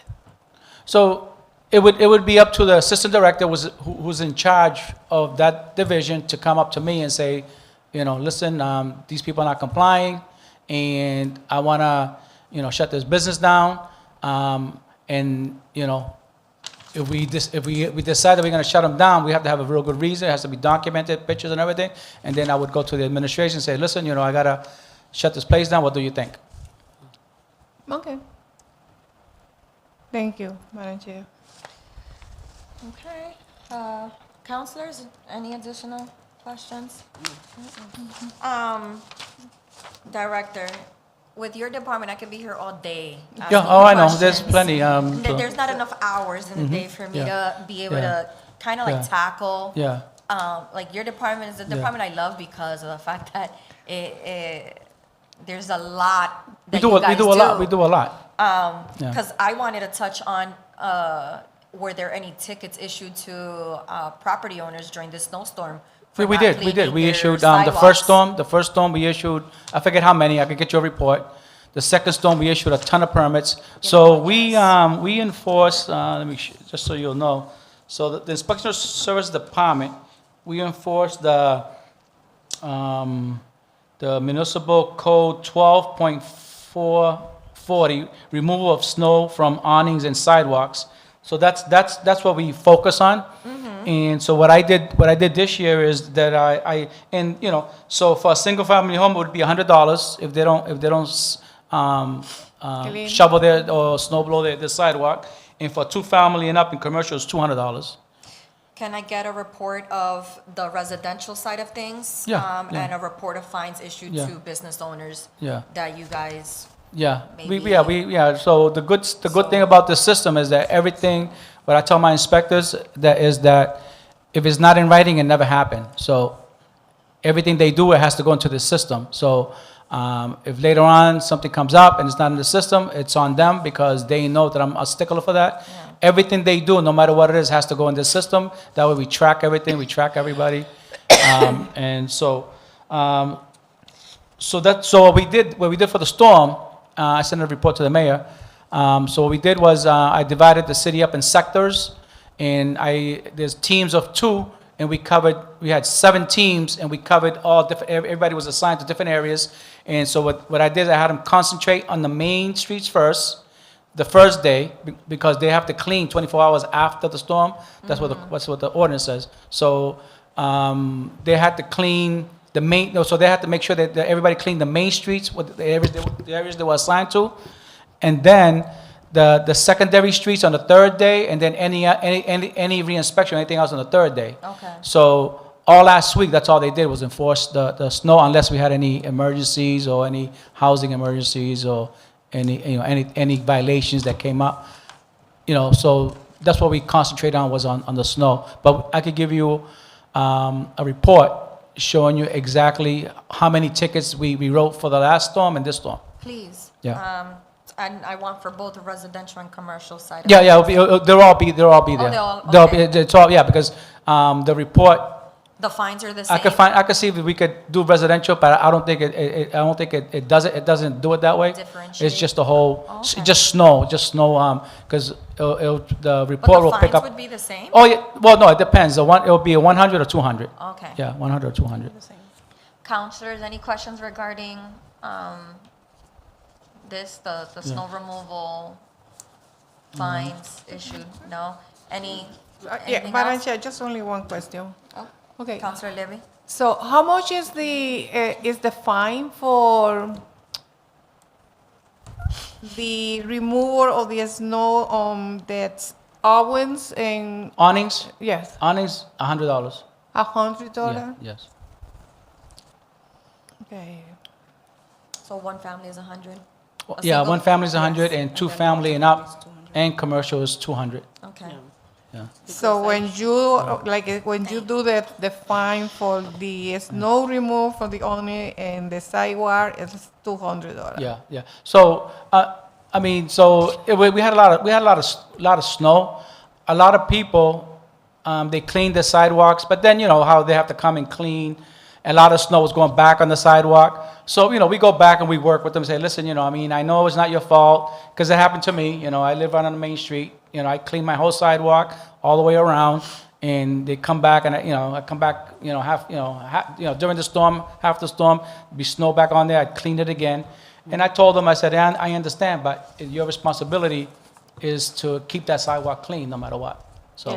and, No, I'm asking because I got somebody that called me and they sent me the ticket. And first they said to me, she said to me that she got the fine because she didn't clean the fire hydrant that was in front of her. They go, we don't I don't issue think tickets so for fire hydrants. that you're gonna get a ticket Yeah. for That would a be the fire hydrant. That would be the fire department. We don't issue tickets for Yeah, fire well, hydrants. We could ask but- that when the Yeah.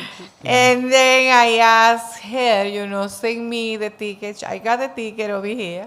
She sent me the ticket, so she had like a $200 for a snow removal of snow from the awning and the sidewalk. So she had a $200 ticket, and I just got it and say, okay, Yeah. I'm so sorry. You told me. Yeah. Maybe you know. because maybe she misunderstood because the hydrants are on the sidewalk, and the ticket is issued to the sidewalk, not the hydrant. No, So, they haven't. Yeah. So we don't issue tickets for hydrants. Yeah, no, We don't that's enforce what she's first when she called Yeah. me, say, why you I asked that? I don't think so that is.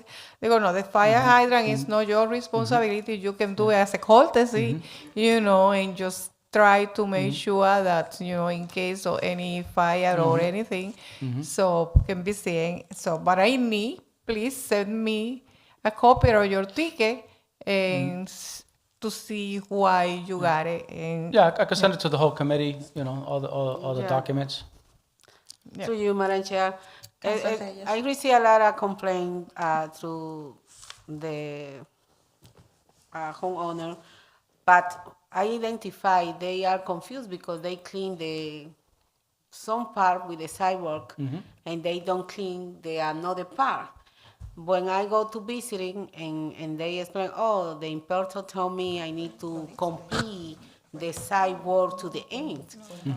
It's a little bit hard because when you living in the corner, you know, you need to, when you have two different streets also, it's a big L. I Yeah. call L Yeah. because it's like a long sidewalk when you need to clean this side and another side too. Yeah. Sometimes our people be confused because they clean very well one part and they don't complete the another part, you know, because a lot of people send the ticket and I try to figure out and explain. Yeah. When you mention when they Yeah. clean and the plow come back again Yeah. and push the snow, we can have more consideration with our constituents because it Yeah. happened to me Yeah. in my corner. Yeah. I clean very well and after 12 o'clock and something, when I wake up, I say, oh my God, Yeah. what is this disaster? Yeah, so, you know, I feel her pain because I live in the corner also. So, you know, and I have to cut in front of my house. I have to go around the corner and up to the, you know, up further Yes, up. but it's very nice to And, know. you know, and then also, for some reason, you know, when I clean up to the corner, then I clean the ramp right there so people can cross over. The next one I came and there's like 6 feet of snow all pushed up on the sidewalk, and then now I have to shovel that out because, but I guess, I mean, have the same pain. So, but it's very nice to know that single house is $100 Yeah. ticket and two house Yeah. and up is. yeah. at the- Well, I mean, the inspector needs to use some judgment. If you see that they clean the other side, they should go try to knock on the door, and I'll make that clear to them. And ask them why they didn't do the other side. They probably think they only have to do the main road, but you know, they have to do the whole sidewalk on both sides. Yes. Thank you for clarification. Counselors, any further questions? I'm looking to, well, we're gonna continue this item, or should we split this item as A, B, and C to make sure that, if we need to table one or withdraw the other, that they're all differentiated? So, let me see. 4526, can we do 45, a motion to split these items in three? So there'll be 4526A, and that would be for the police department, which I'm looking to table that since we don't have the chief here or a representative. 4526B would be fire. The fire department, we do have the chief, and we'll tackle that next. And 4526C, that'll be inspectional services.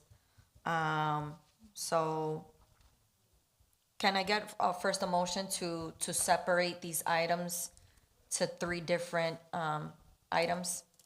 So motion to separate item 4526 in three different items. So request presentation of annual report and semi-annual report from the police department. And we go A, right? That will be Yeah, A. A, yes.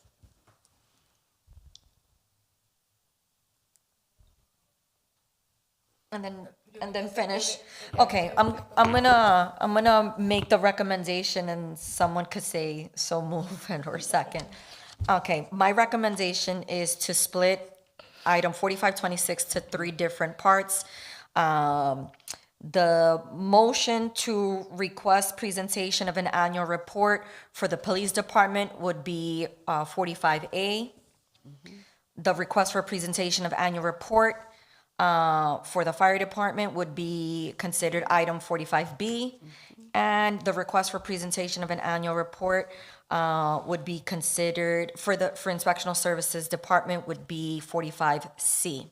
So move. Second. Okay, all those in favor say aye. Aye. Aye, and the ayes have it. Can I get a motion on item 45C, 4526C, and that is in regards to inspectional services department, I'm gonna request a motion to table with the request of obtaining the following information from ISD. It is a list of businesses with currently expired permits and licenses, with the number of days that they have been outstanding, in addition to the fines.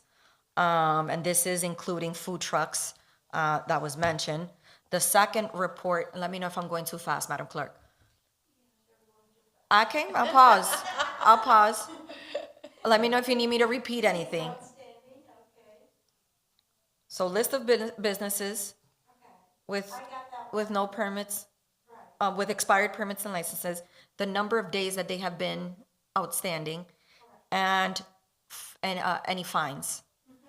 Then the second report is the report on fines on property owners for the non-removal of snow on sidewalks. And this is for residential and commercial properties. Am I missing anything? No. Okay. Can I get a motion to table 45C26? Madam Chair, Oh, yes? sorry. And then you want from the previous snowstorm and this last one, correct? A full report. Report? Yeah. Okay. For both storm, yeah. I'm hoping, I'm praying that this is no more snowstorms. So hopefully the data that we're gonna get, it's the data and nothing to add. But yes, both storms. Okay. So the numbers to date, so to speak, to date. Thank you. Motion to table 45C26. Second. Well, no. So moved. Motion has been made by Councilor Levy, properly second by Councilor Reyes. All those in favor say aye. Aye. And the ayes have it. Can I get a motion to table 4526A, and that is in regards to the police department, and we will send correspondence once again for them to just provide an annual report. Can I get a motion to table? A motion has been made. Can I get a second? Second. Properly second. All those in favor say aye. Aye. And the ayes have it. Thank you, Director Ruiz. My apologies for any inconvenience on the tardiness or any delays on this meeting. Chief, thank you for your patience as well. We have item 4526B, and this is in regards to the annual report for the fire department. Chief, the floor is yours. Inform us, let us know what's good, what's bad. Good evening, what's ugly. councilors. Patrick Delaney, Fire Chief. I have a PowerPoint presentation. If You're amazing. you can knock on the door So and, he gave it, those yeah, books. you can let them know. They had it queued up before. I do have some, Oh, thank you so much.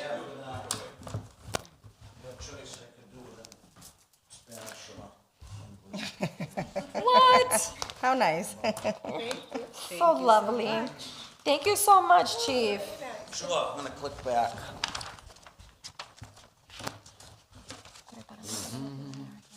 Oh, and he has it bilingual.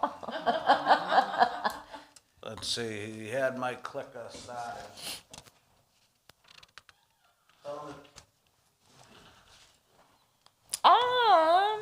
You're here.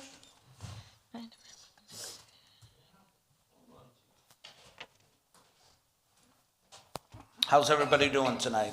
We're good. How are you? Good, good. I appreciate this opportunity to let us express our department and our needs. Where we are, where we're going, and That's what we exactly the plan whole on doing. purpose of this Yeah, item. this is great. I appreciate this. Also, and thank you, because you can see practically on Facebook, you can see this, right? Oh, excellent. Thanks so much. I'm like, let me say this off the record. You're making other directors look bad by doing this. You know that, right? Yes, thank you. Okay, this is, I'm gonna do this, I'm gonna read some of it verbatim, and then I'm gonna stop if you have any questions, and then a couple of parts, I'll jump around a little bit. So this is the Lawrence Fire Department. Our mission in the Lawrence Fire Department The Lawrence Fire Department is committed to providing a superior level of service for the citizens and visitors of Lawrence. Our mission is to prevent and suppress fires, educate and rescue citizens, enforce fire codes, and minimize the loss of fire and property resulting from fires, medical emergencies, and other disasters. Our core values are integrity, respect, compassion, valor, safety, and dedication. And when we have new recruits come on, we make sure that they learn our mission statement, that they learn our values, and they adhere to them. Our organization, the Lawrence Fire Department, is a career all-hazards public safety agency in the city of Lawrence, Massachusetts, historically industrial, densely populated urban center in the Merrimack Valley, established in 1847. The department has evolved over nearly 2 centuries to meet the needs of a growing, diverse, and highly vulnerable community. The department operates with a commitment to life safety, professionalism, excellence, and community resilience. LFD responds to over 8,000 emergency incidents annually, encompassing structural fires, medical emergencies, technical rescues, hazardous material incidents, motor vehicle crashes, and natural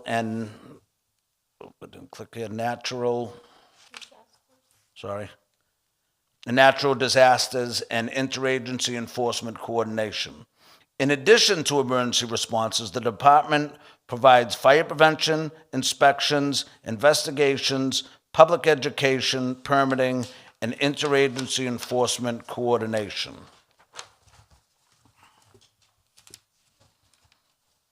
Okay, the Lawrence Fire Department, staffing and deployment.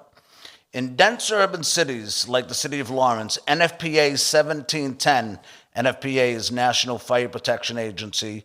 The 1710 standard suggests 38 firefighters per shift, 5 members per apparatus are needed for fire suppression activities such as extinguishing a fire, conducting primary search for fire victims, and keeping the fire from spreading to nearby buildings. On the average day, Lawrence starts with 22 firefighters per shift. Local staffing goal.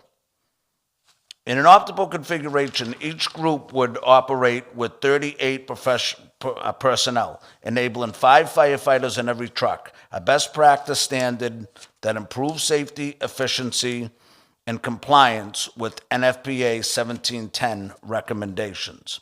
Fire suppression. This is all included for fire suppression, not included fire prevention.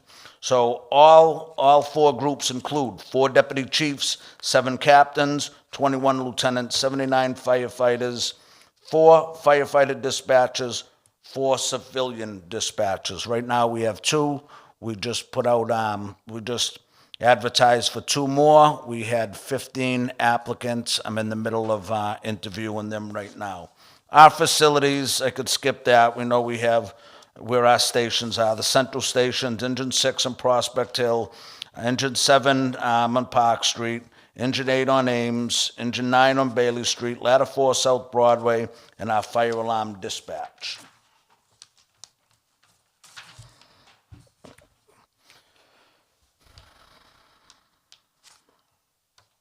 The fire department is budgeted for 29.75 firefighters per shift, and after accounting for injuries in the line of duty, PTO, the department paid time off, the department must hire at least 2 firefighters each shift just to have enough members to meet the minimum manning, 3 firefighters per apparatus. This 24 firefighters per shift is only achieved through overtime. It also does not come close to the 38 firefighters the NFPA would recommend. So if it gets a little bit confused, and I take it, for granted because I've been here for 26 years, but 24 is our minimum manning, which means that's contractual. In the city of Lawrence, we won't operate with at least 24 firefighters. 2 of them are counted as fire alarm dispatchers, and 1 of them is also the deputy chief, who's the shift commander. So I'm going to give you a comparison. Although Although the fire department did not receive funds from Massachusetts Public Safety Grant due to previous allocation for those funds for the Lawrence Police Department, research into the other eligible communities was conducted. The fire department find that the funding gap is stark. Lawrence is underfunded by 55% compared to peer communities, a shortfall of $8.66 million.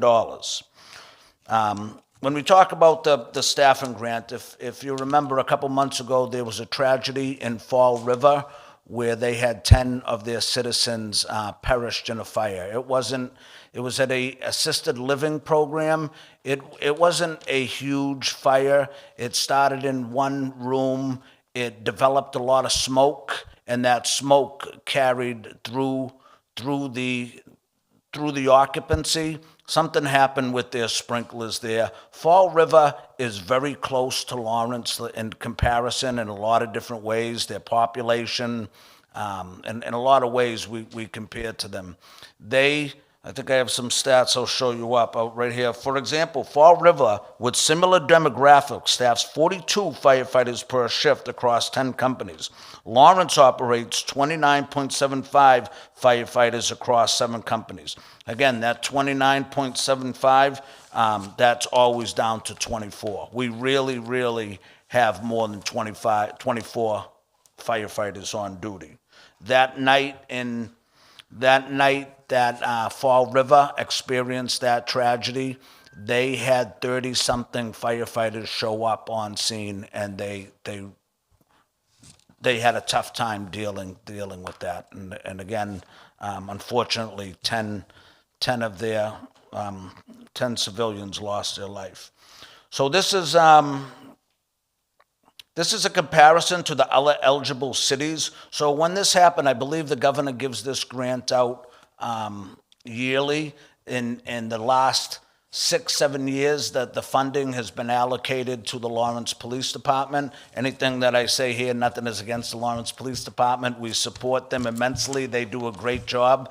They deserve everything that they have, and we really appreciate them.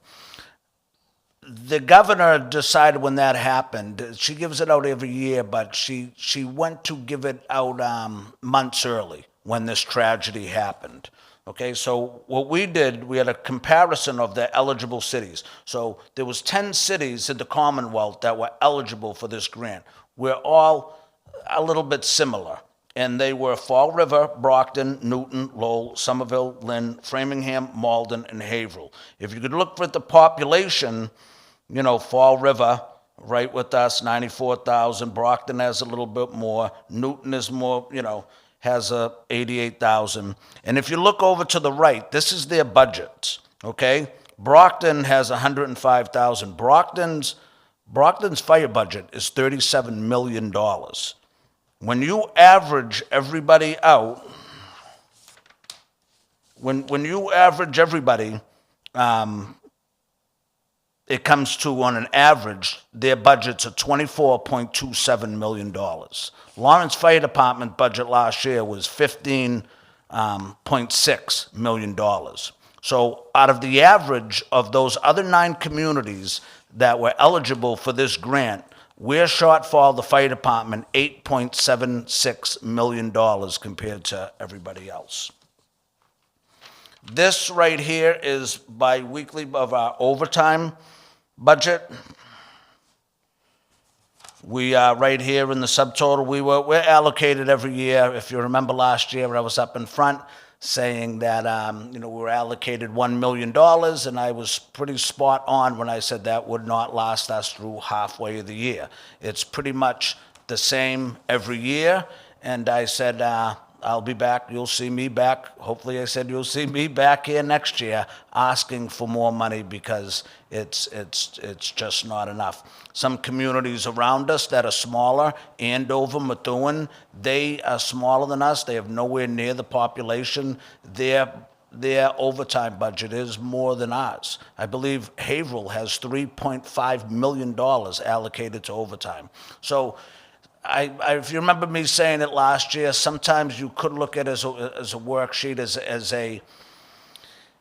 a an advantage. Some people try to keep their numbers low and they just pay overtime. And sometimes use that, cities around here use that as a strategy, because then you take how much does it cost to outfit a firefighter, how much does the cost of bringing on a new employee, how much does that cost? Right now, I have, out of our department, we have 24 members that we can't use. We have 11 people that are either out long-term ill. Cancer is a big problem in the fire department service. We have 2 members that have developed in the line of duty. They have presumption cancer. We have a lot of injured in the line of duty. Our members are constantly getting on and off trucks, constantly carrying people, constantly working with heavy equipment. It's a dangerous job, and people get hurt. And when you get hurt, they go to the doctors, and they want an MRI, and sometimes somebody thinks they might be out for a week. I don't see that member back for 2 or 3 months, and they can't work. I've also we did some hiring. One of the problems with the hiring is when I hire a member, if I hire one of you today, we're really not going to get work out of you for 8 months to a year.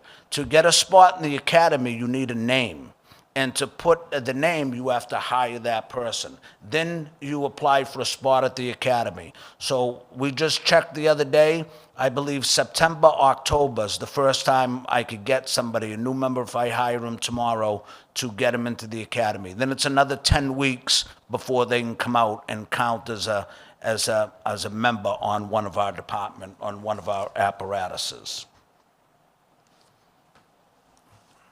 Did I skip one? Let me go back. Okay, so this is our overtime costs. Especially with the busy start to the fiscal year, the fire department is on a similar trajectory for our overtime shortfall. Based on the last 15-week pay periods through May 2026, approximately $1.43 million in OT funds will be needed to meet the minimum manning. The following represents the overtime shortfall over the last few years. So if you go down, our budget last year was 1 million. We ended up with 16.90. This year, again, I've never seen it that we've had 24 firefighters that we can't use. We do have a high number of ILD, and we're looking to the day when I have those 12 firefighters that I just hired. 6 of them are in the academy. 8 of them are in the academy right now, and some of them are scheduled to graduate March 20th. We're going to get them on the trucks, and then a few are going to be a couple months after that. A couple still haven't went.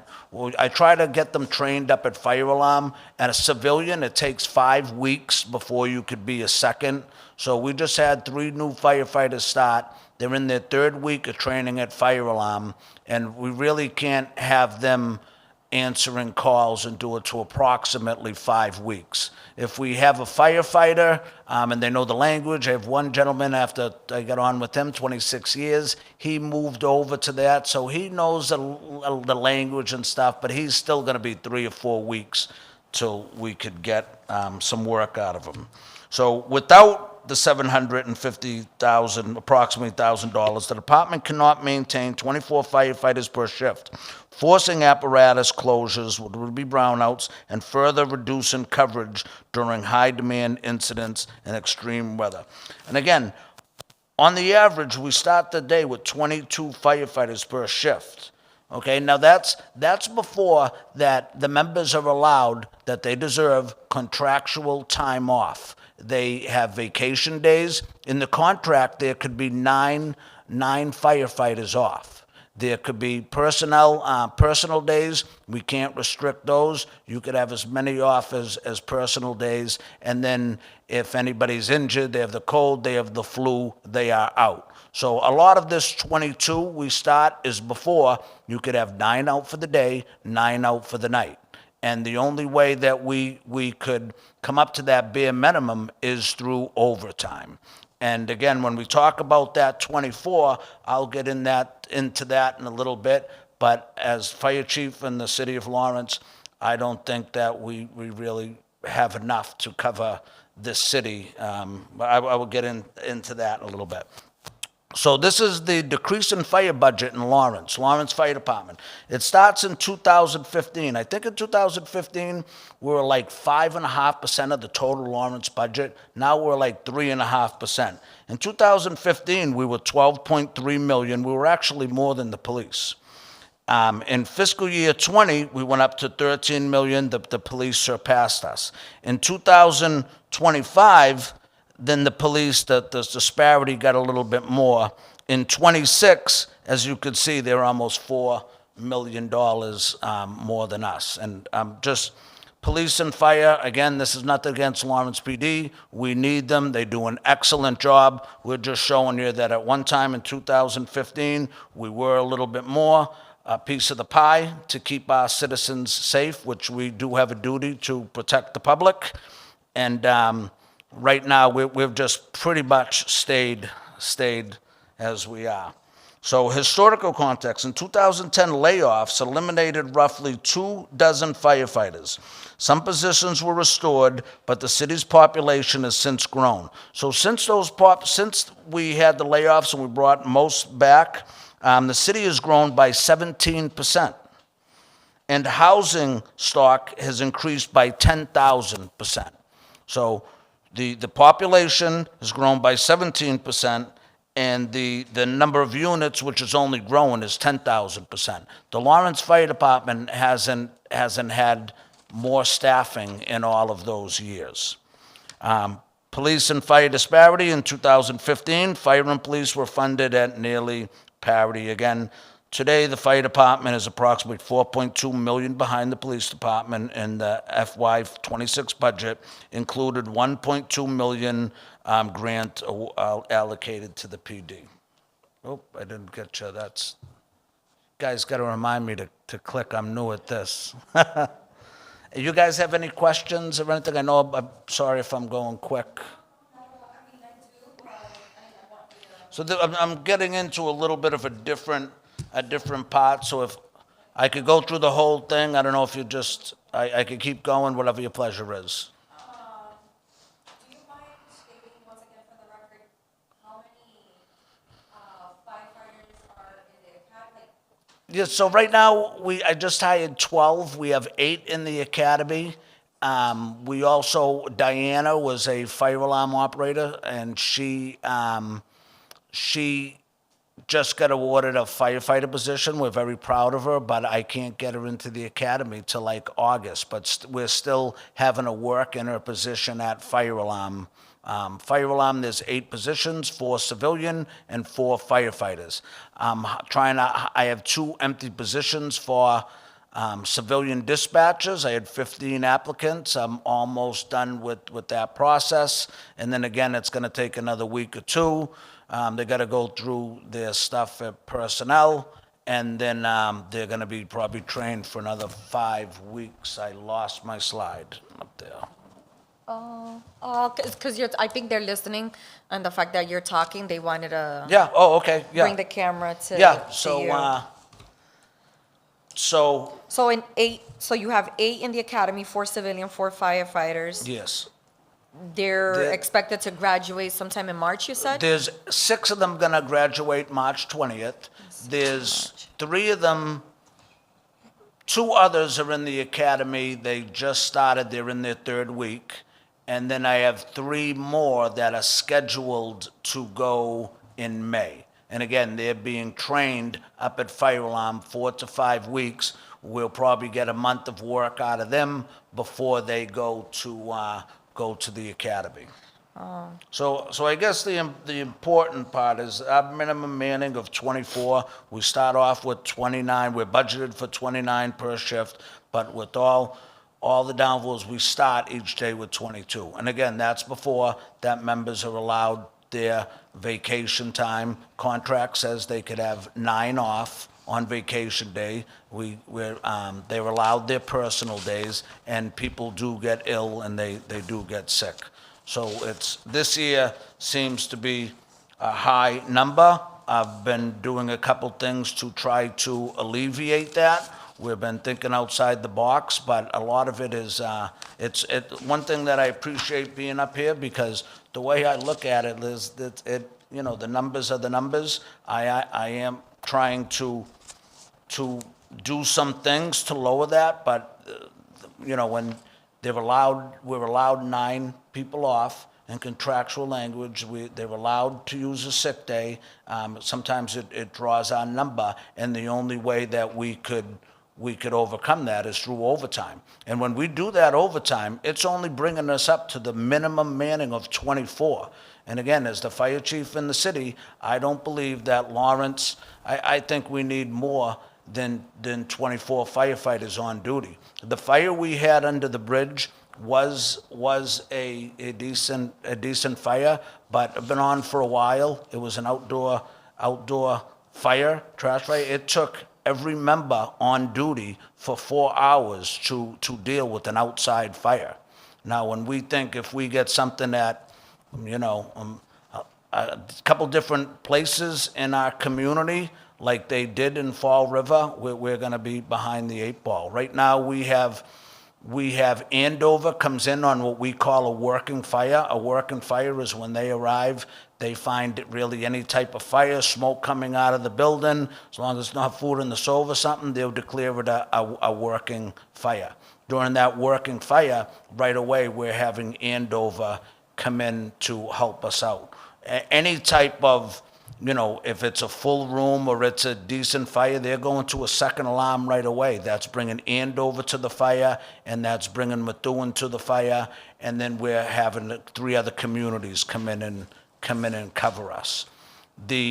One of the things that we're supposed to do is put a RIT team, rapid intervention team, to protect our firefighters, and we really don't get a chance to do that to an outside community.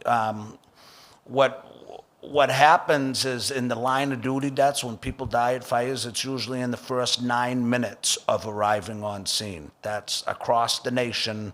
If a firefighter, something's going to happen to him, it could be any time. It's a dangerous job, but within the first 9 minutes of arriving on scene. So usually that first 9 minutes, we have a difficult time putting one of those a RIT team into place. Again, that's just fires. We don't only deal with fires. 50% of what we do are medical emergencies, and what we're finding is we're doing a lot of medicals, but we find ourselves, for whatever reason, spending more time at calls. One of the things I've started to try to track is when we're down to one piece of apparatus, or we've run out of apparatus totally. Which the deputies are very good. Our deputies are experienced. They do excellent at a job, as all our members do, so they'll try to free up a piece of apparatus if something else comes in. All our fire alarm operators are great. They communicate through the deputies, but there's a lot of times, just for no reason, Saturday at 2 in the afternoon, no weather-related events, nothing really going on in the city, and everybody in the city is committed to something. In the fire service, everything is timing. So at the wrong timing, if a fire breaks out, if something else comes out, it's just we like we always do. We do the best that we can. We're just saying that if ever possible, we could use some more help. I'd like to at least see another. You'll be hearing me maybe say this. I'd like to see another piece of apparatus when our minimum manning going from 24 up to 27, and put another piece of apparatus over in South Broadway. South Lawrence, we really only have 1 pump and 1 ladder. And again, the city of Lawrence, which I love, it's just growing. It's growing a lot, which is a good thing. But the fire department has not seen any movement really since I got on. And that's when the community grows, your public safety needs to grow. Our members, the men and women of the fire department, work extremely hard. They love the community. They do a lot. We could use some more of each other to help us out. So if it's okay, I'm gonna move on to the next section. If I could have my PowerPoint back? Want me to tell him? That's okay, yep. I'm gonna give him a nod. And again, I'm always available if anybody wants to run some other numbers, come by the firehouse to the training, the one with the picture of the good-looking guy on it. I saw. But again, as most of you know, you guys are always welcome. You're always welcome to, as anybody in the community, come by the firehouse, see what we do. One of the bigger things we're trying to do is education in the community. Okay, so it's training. I'm going to get into a little bit of training. So 2025 annual training, our members logged 11,500 hours. There were 10,719 training events. We're big into our officer development, fire officer 1, fire officer 2, fire instructor 1, 2, fire instructor 3, public life safety educator, fire investigator, a safety officer. I'm a big component of education. I'd like to have enough money where I could send the officers and some of our people for more training. Some of this, we get spots at the academy. They're very hard to come by. Our training officer does a great job of getting some seats. So when last time he got some seats, there's probably like 6-8 days of training. If they had the day off, I was able to cover them. But when they didn't have the day off, they're going on their own time to try to better themselves. We're looking outside the box. We're trying to try to do something that we, as a fire department, could get some instructors and certify people ourselves. It gets very difficult, but that goes to show the men and women of what we have at the fire department. They're sometimes going on their own time to better themselves, and I just wish that we could do something with that. Years ago, if we've had money, maybe we could pay them to go. And again, I'm covering when they're scheduled to work, but it's like roulette. Sometimes they're not, and they have to go in their own time. Recruit training. So this is a little bit older. Like I said, 6 new firefighters appointed August 12th, 2025, started Mass Fire Academy in January 12th. So I hired them in August. We're able to get them in there in January, which wasn't bad. 2 new firefighters. They just got in January. They started the academy February 17th. I think they're in the 3rd week. 5 new firefighters appointed February 26th to BA to be announced. I think I got 2 of them in for May. And Diana, we're still looking for her to go in like September. It's backed up. And then I just completed a 14-week fire chief officer program, and it was very good. I got a lot of connections. I learned a lot, learned how other people do it, and I'm glad to say that in Lawrence we do very well. We're respected throughout the Commonwealth, and it's because we're a busy department. We're well respected in the Commonwealth. We're an aggressive interior firefighting force, Lawrence Fire Department. So here's our grant monitoring. Let me get that, thank you.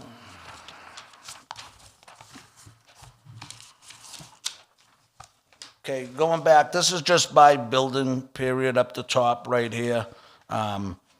Just some numbers. The pre-plans and periodic inspections. That's something we just started. We just were able to get to 83 inspections per pre-plans analysis, reporting systems data entry 64. There's some with our permits and license applications. Recently, we had some retirements and stuff. Right now, fire prevention is very important. I'm a big component of prevention and education. I just had to drop that department down to 4 members. And because we don't have to backfill them, and since we're so short because of We have people in the academy, and we also have a lot of members that are out long-term ill or they're injured in the line of duty. I really short 2 members there because we need people on trucks, but they're busy.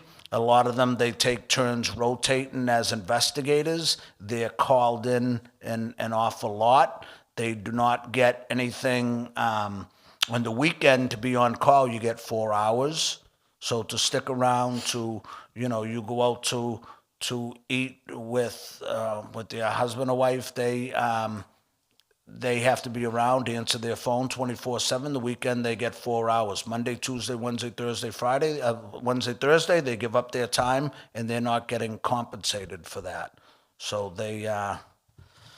it's something maybe for another day.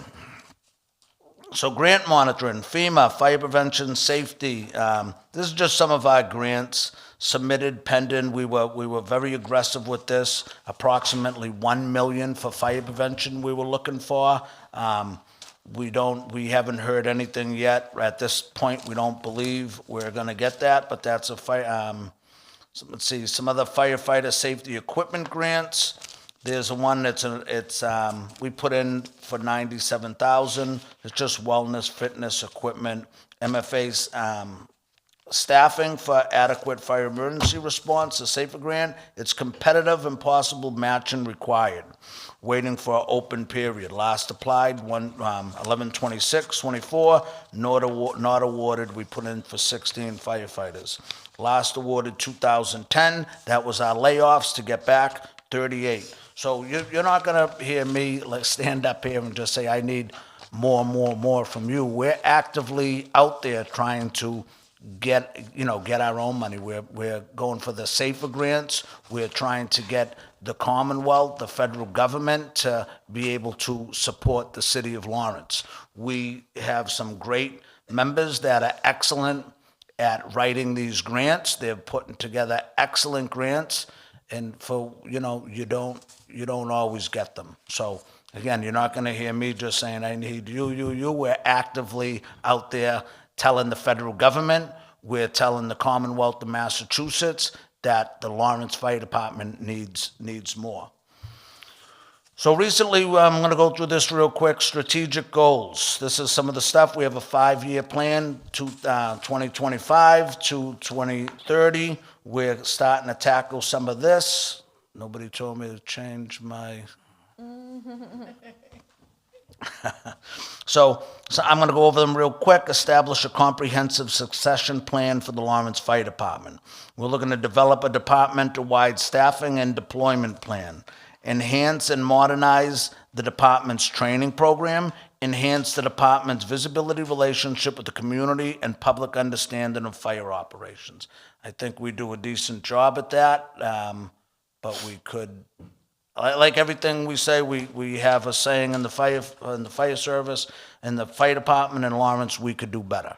So you might hear me say that again, but as good as we're doing, you'll always hear me say that we could do better, because I believe that. No matter how good you're doing, there's always room for improvement. So strategic goals, enhance the capabilities of the fire prevention division. They need a big help.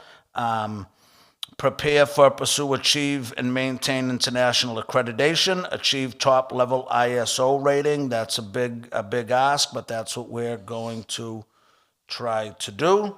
Establish a comprehensive health and wellness program. That's what I'm trying to do that because of the amount of injured in the line of duty. It's really not there's all kinds of injuries. We had a gentleman, an ice, break his leg. He's ready to retire in April, and we're hoping to get him back in another shift, but he doesn't want to go out that way, and he just fell and he broke his leg.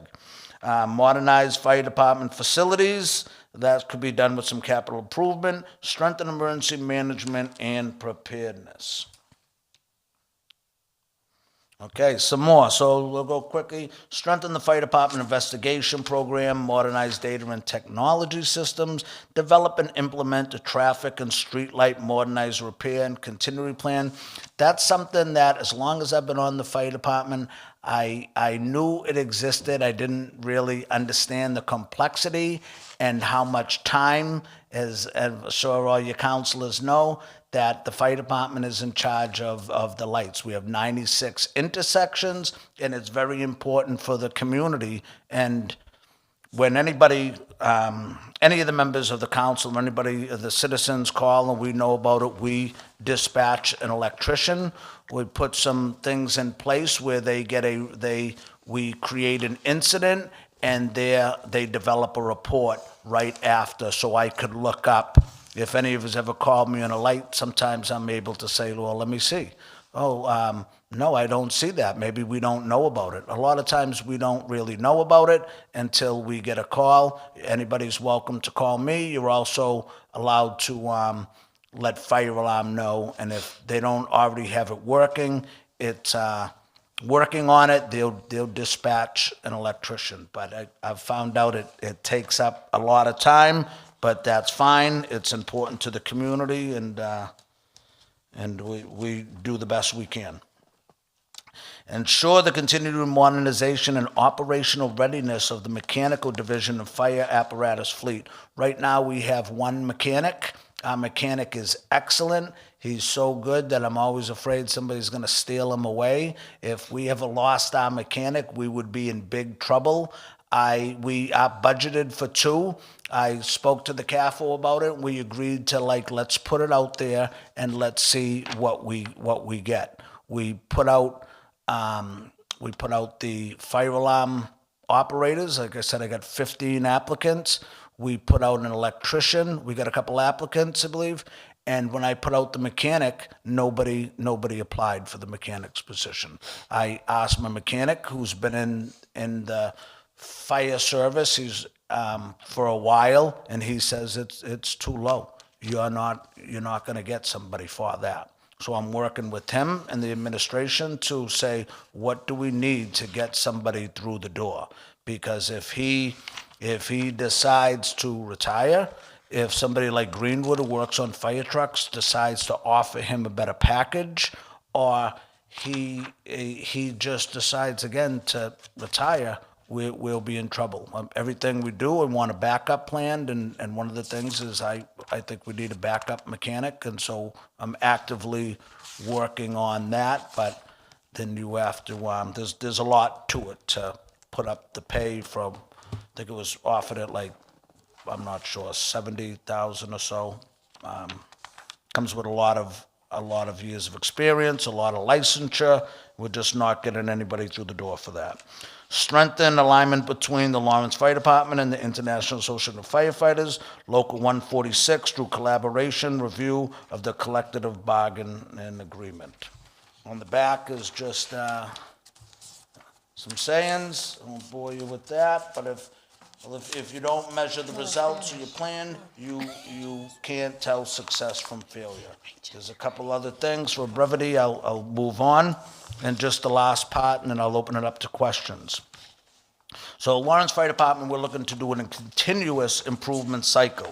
Performance data will be reviewed on a regular schedule by me, the fire chief, division leaders, and key stakeholders. The department will prepare quarterly updates and an annual strategic plan, performance report to share progress with all interested parties. The plan's goals, objectives, and performance indicators will be revisited regularly and published annually to ensure continued alignment with the evolving community needs, budgetary conditions, staffing realities, and public safety trends.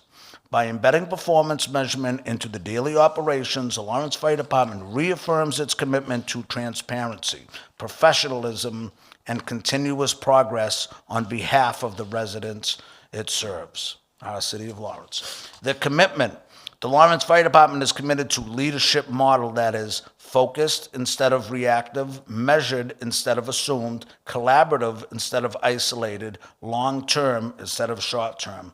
The goal is simply not to manage today's operations. The goal is to build a department that is stronger, more capable, and better prepared for the future, one intentional decision at a time.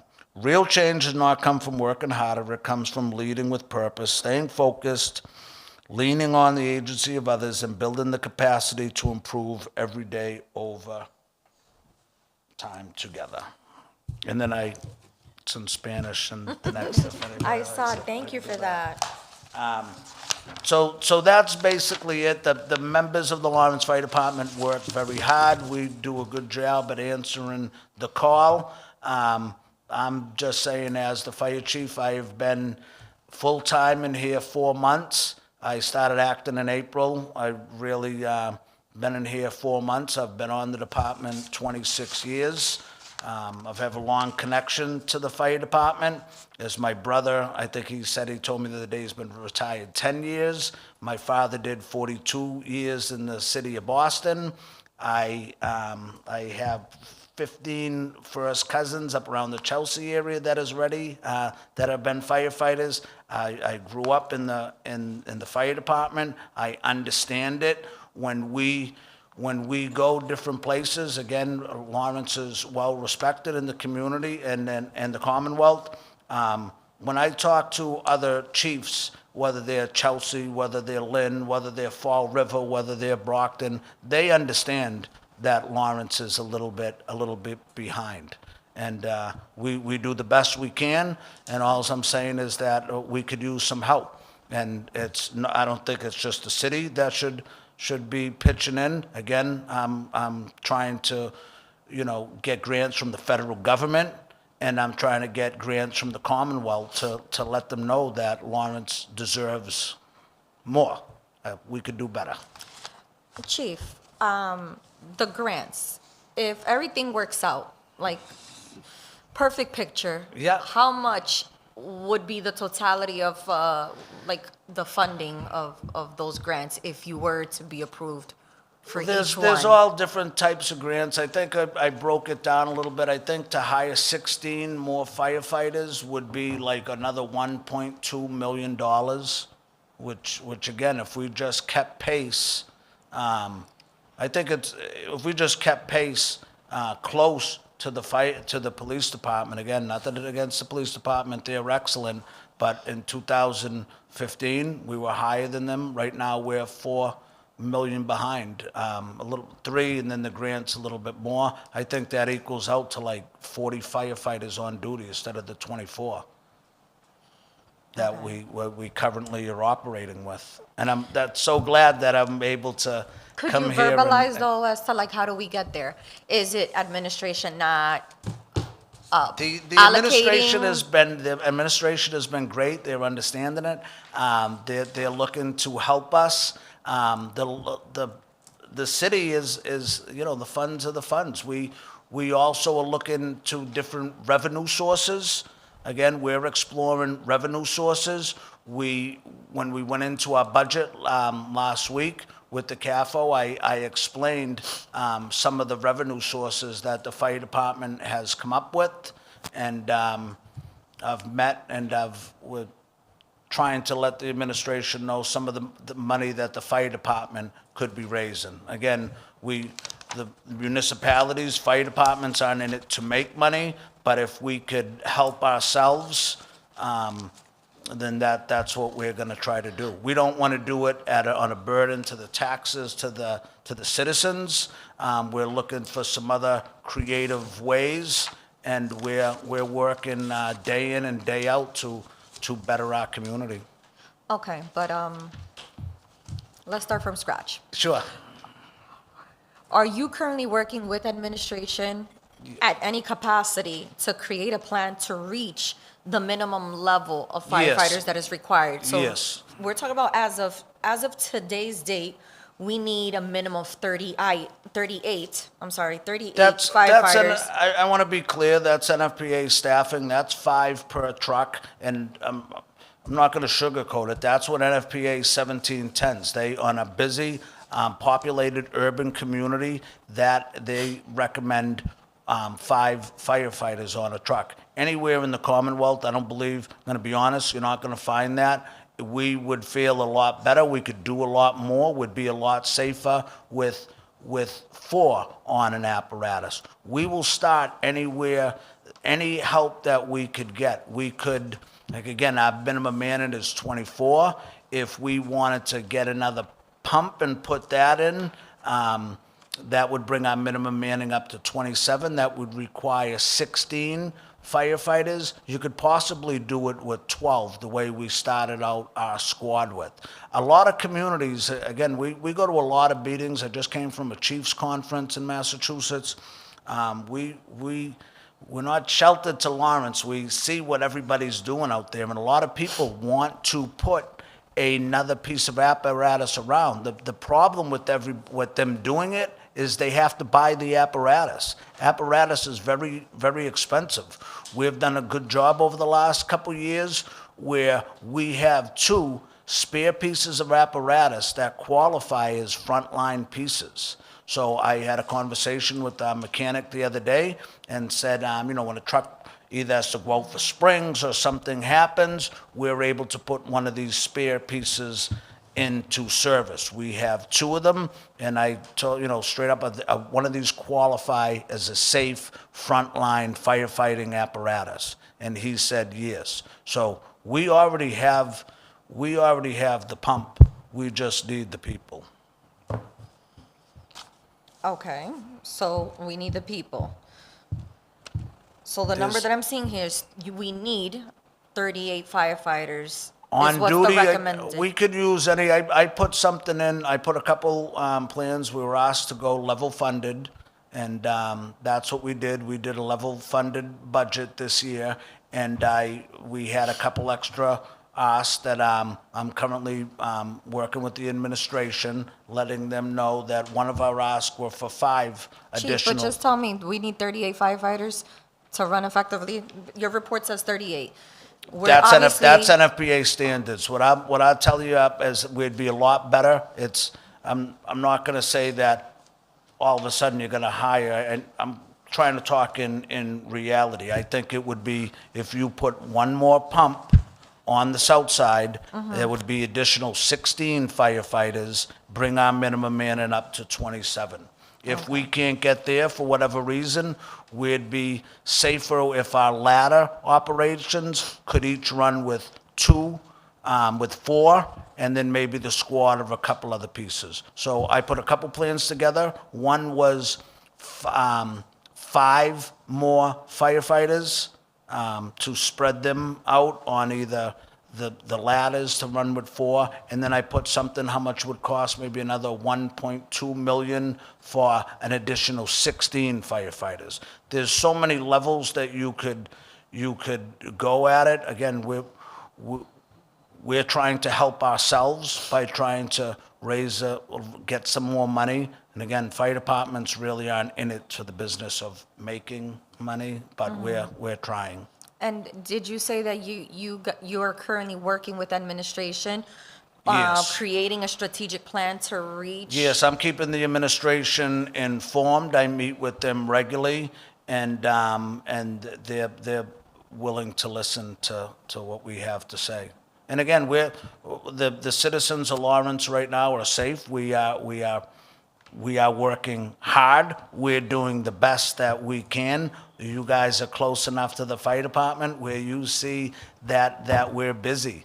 A lot of our members, because we're so short, are working overtime a lot, and it's good for them, but that comes with a lot of burnout.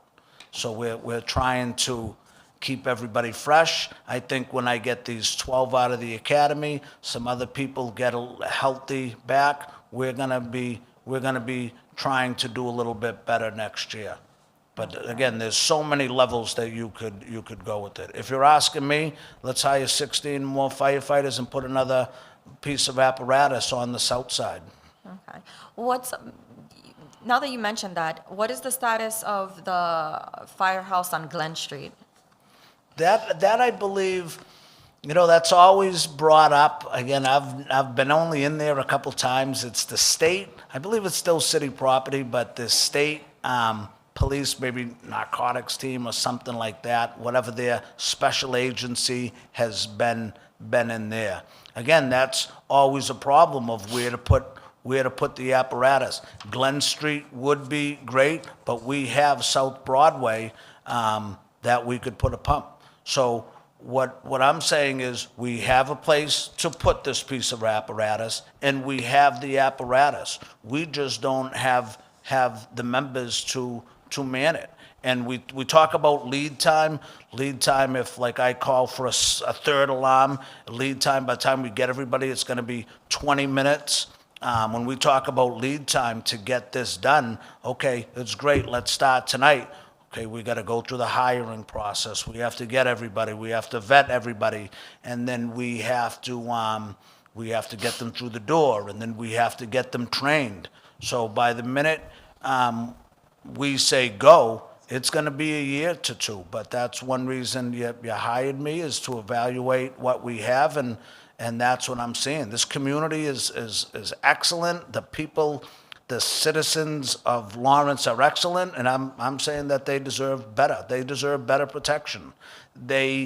We could use more members. The city is vibrant, it's growing, we're not getting any smaller. We all know that. One of the things we were saying is, how many people in the city now live above the second floor?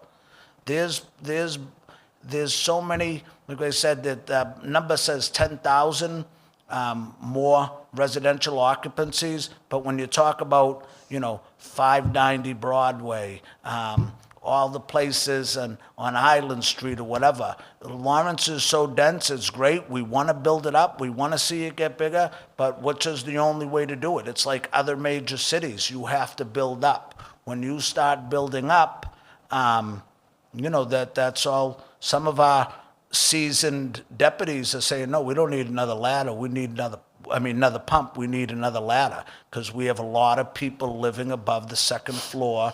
Like, I grew up in Lawrence. We never had as many, all these mills that we're turning over. It's great. Lawrence is growing. We're a vibrant city, but we're not getting any smaller.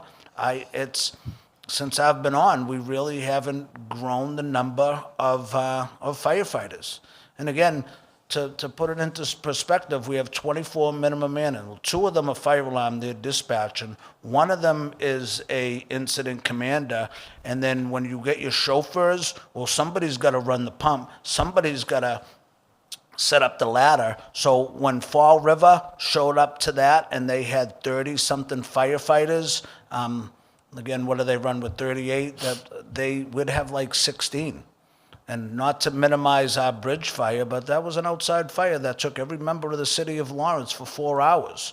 We had people from all over, and it's funny when you go out there. I've never been to Peabody, but we've had Peabody. When you see Peabody in the city of Lawrence, you have a big fire. I'll show you our run card when we have a 3-alarm, which is really a 3-story building. You should see the apparatus that is brought in. We have Salem, New Hampshire come in. We have, we ask a lot of our surrounding communities, and they're excellent. It's a reciprocal agreement. When they need help, the city of Lawrence, we go help them. It's mutual aid given, mutual aid received. The city of Lawrence has get a lot more mutual aid received than we get out. But people, it's amazing that they're happy to come in and help us. We could do better. Agreed. Counselors, questions, discussions? Through you, Madam Chair, just Counselor comment. Reyes? I want to say thank you, because it's amazing report, and I love to hear what you need, what you want to see through the department, and I like it, what I see right now, and I know how hard is your department working, because I'm be a part through the process in some case. Yes. But I want to say thank you for that, for us. Thank you. Thank you. Through you, Madam Chair. Okay. Counselor Gonzalez? Thank you. I also want to say thank you for this awesome presentation. I do have a question regarding the members needed for the apparatus, if I said that correctly. Yeah. And also, so just for our understanding, right now, how many firefighters do we have per apparatus? There's each apparatus is allowed 4, but if there's 2 at one and 4 show up to engine 7 and engine 9 has 2, well, 1 member gets detailed. So we won't roll we're not allowed to roll a piece of apparatus out the door with at least the bare minimum of 3 members on each piece of apparatus.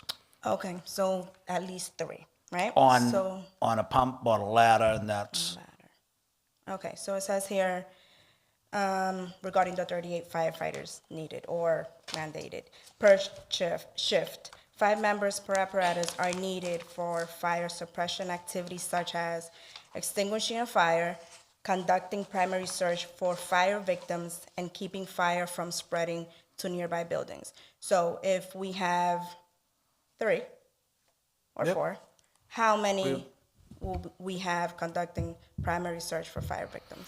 oh, we're all our training, everything, we're so organized, depending on what the situation is. Again, our members, you heard the hours that they train.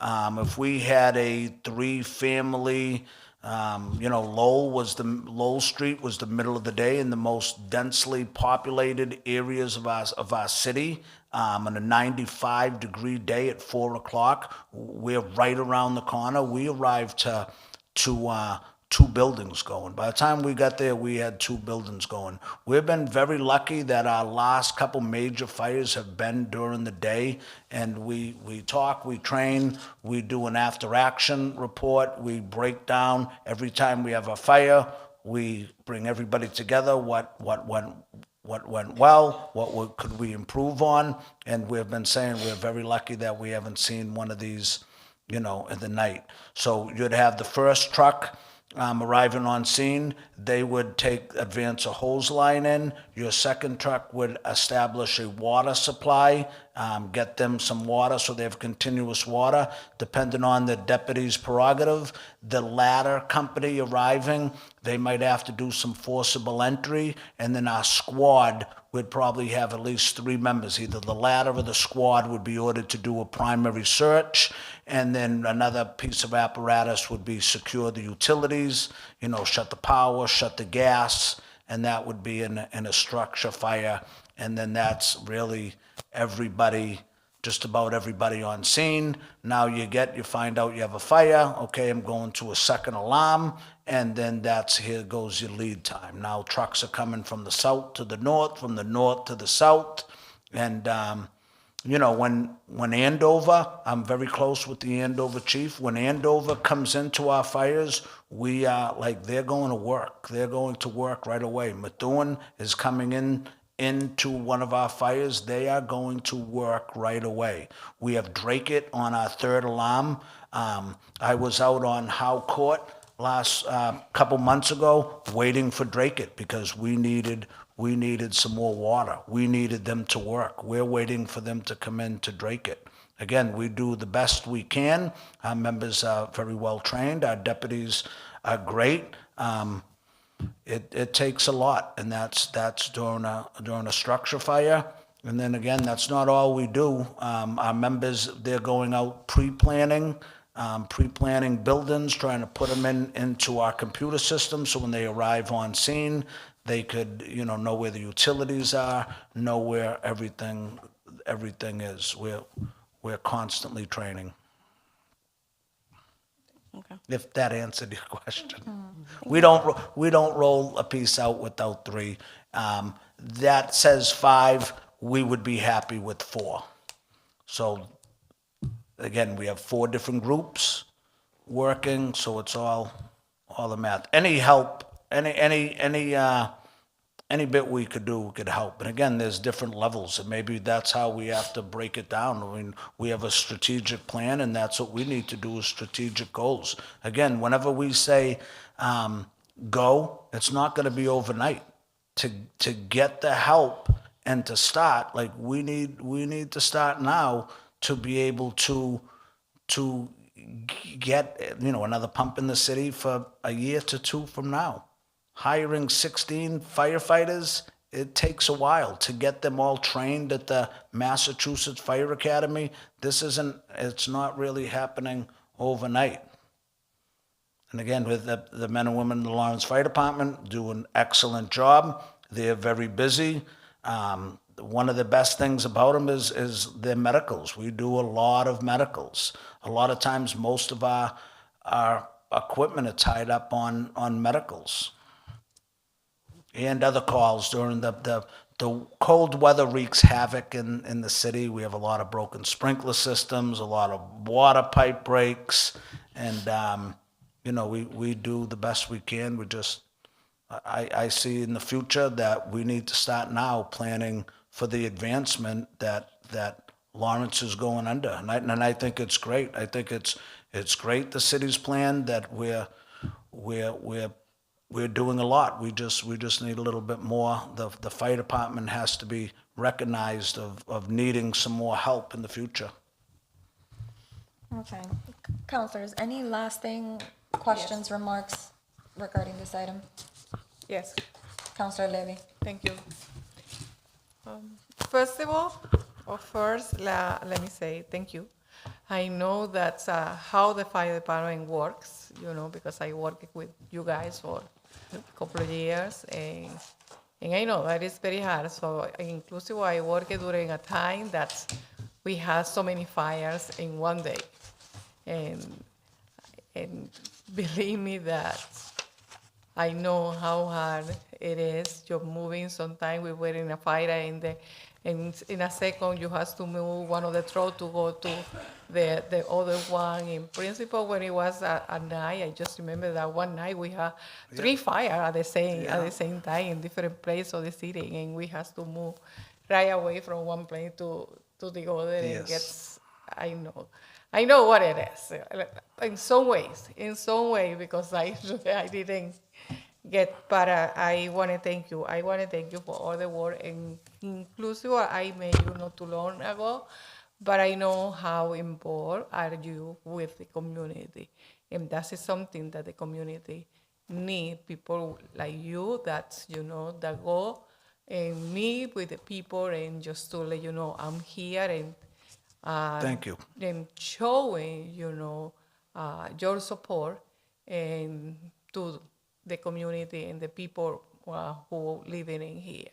So I think that they feel more safe having a firefighter or a person, and also all the people around you showing a support in case. So, and thank you also for all the work on the fire that we had on the bridge. It was a nightmare, and just trying to look in the way on how, principle with the traffic in here, how we're going to solve the traffic problem. But I think so that we were able to solve the problem in some way and get, this solved as soon as possible. Thank you so much for all the work, not just only for you, but also with the people that work with you. And here, one thing that I was trying to say to the chair of this committee, because we had. I know, I highlighted it too. You highlighted? Yeah. So we had an item so that we need to implement a traffic and street light modernization. And we've been asking for a timing light, traffic light, in some of the Major intersections in like Broadway, intersection. Essex. Yes. So I don't know if you already got that information, but this is part of the thing that we've been looking. I see how we can get some.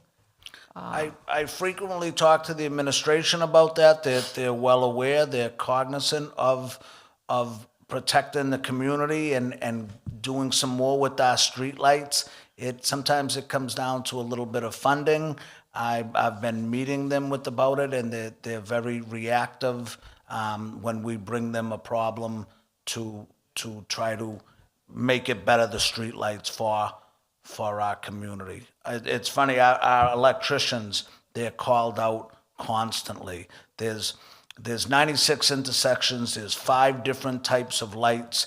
The administration, recently, we got $200,000 to fix 9 intersections.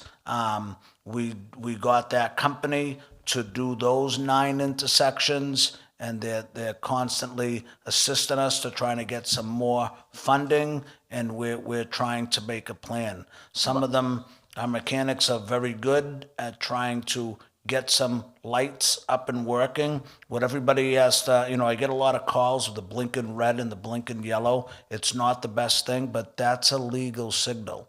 That sometimes they go out and the light is out and they can't get it working, but they put it to blinking red and blinking yellow. So everybody really has to know, like, that's a short-term fix until they can get the parts and they could get out there and fix it.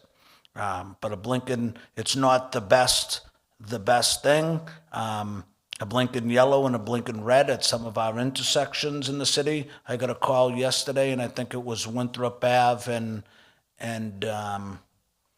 Could we get a list of all yep, definitely. light, I don't know how you want to word it, lights, I'll give you intersections? my whole package, what I have I'm of not- it, breaks it all down so you I'm can. curious as to how many are non-operational. There's really or- none that are, there shouldn't be any that are non-operational. If it is, we have a plan for that. They could usually get something up and working, whether it's the blinking yellow and blinking red.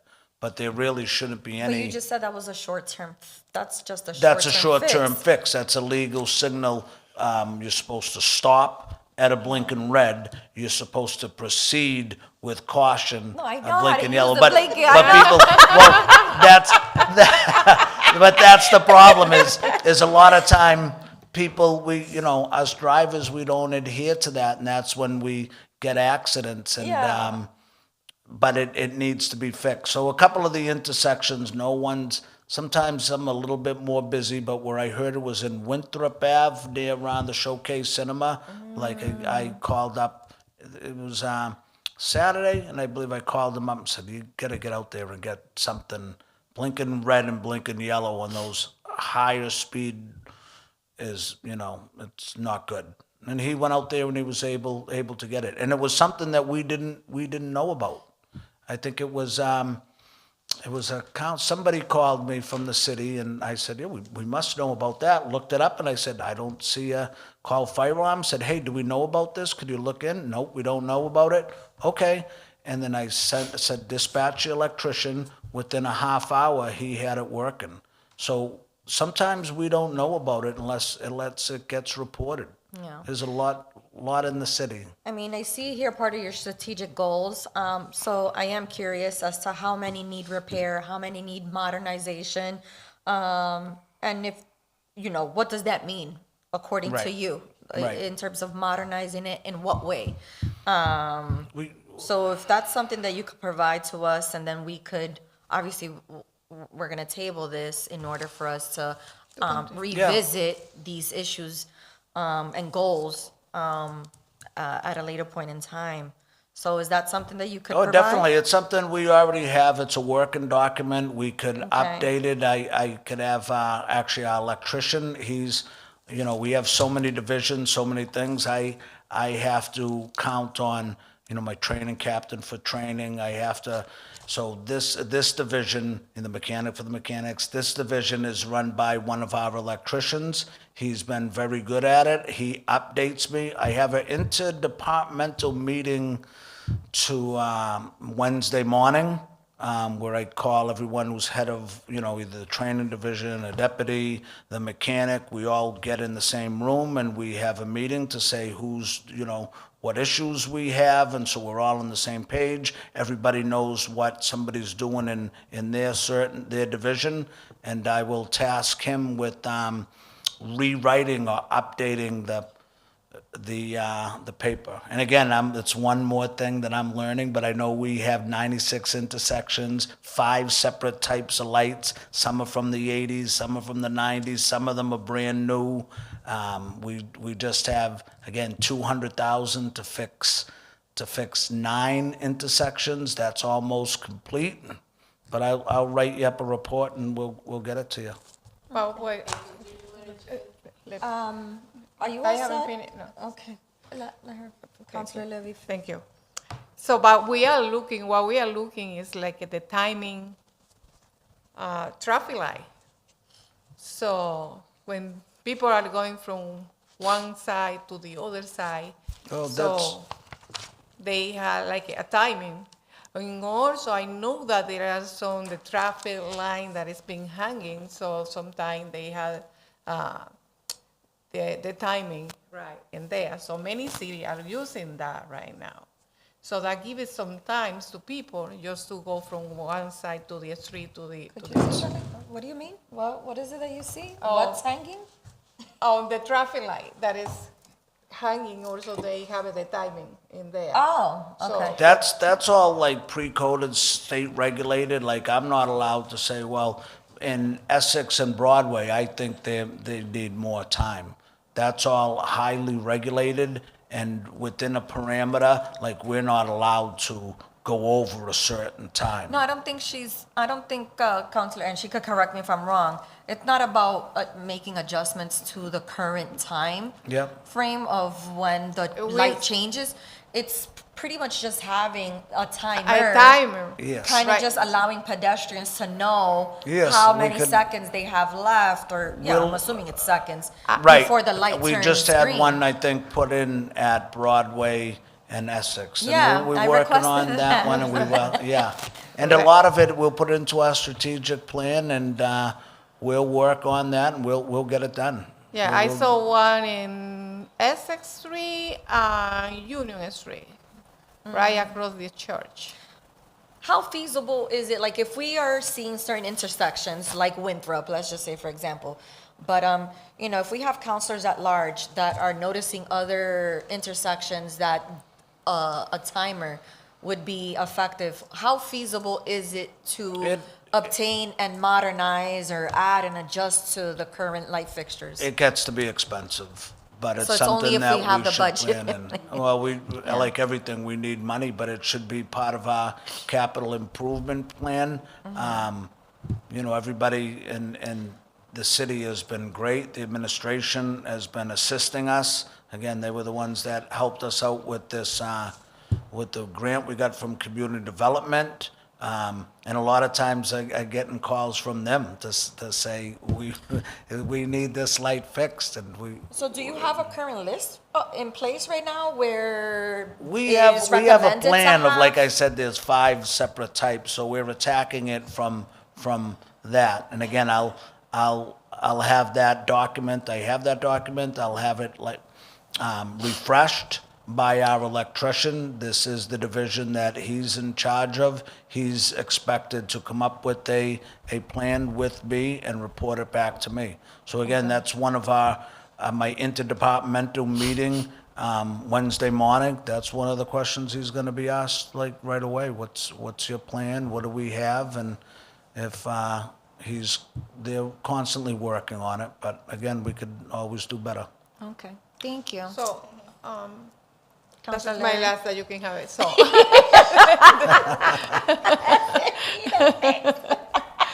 So the blinking light in front of your school, are you responsible for that?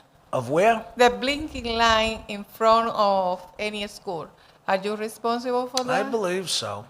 Okay, yeah. because I'm requesting one also, Oh, right? to put one in, a new one? Yes, so Yeah, let's I'm just go. requesting one for, right across the Lawrence General Hospital, on what is the school that is right in there? The charter school, On what street? Prosper Street. Okay. Any ideas you have to make this community safer? If I could help it, I'll tell you exactly what we could do, how much it'll cost, what our plan, and we have the capabilities. We could do it within, you know, whatever you give me to make this community safe for you, I appreciate your ideas, and I'll work on it right away, and I'll look into it tomorrow. Okay, so Tonight. please, yes, it's on the, so there is the Charro School is right across the Yes. Lawrence General Hospital. I know, right, that's a Okay. tough, It's a very, very hard, difficult, you know, and Yes, I hard agree. to know. the cars go fast Oh, on my that. God. They go fast up there, Yes. so that should be prioritized, and, Either way, so both sides, yeah. you The- know. One of the other things that's going on is the state is coming in and they're doing a lot of road work. And one thing that I've learned, when the state touches something, it's like, okay, you guys own this now. So one of the problems we had the other day is we loved, you know, the state's doing a lot of work. They came in, and when they dig, these wires a lot older, they interrupted something, and then the light goes out. And Sunday, I was trying to send emails to the girl, the Department of Transportation, saying, hey, we got an issue in Lawrence with one of our lights. And I sent our electrician out there, and he was able to fix it. But that's one thing that I've learned. Sometimes he says, I can't do anything anymore. But now we've been getting, trying to work with the state, saying, okay, this is, you know, the city of Lawrence, like this, every intersection is important. Like, you guys may have interrupted something in the signal here, and like, we want this fixed today. And they've been excellent, they've been great too.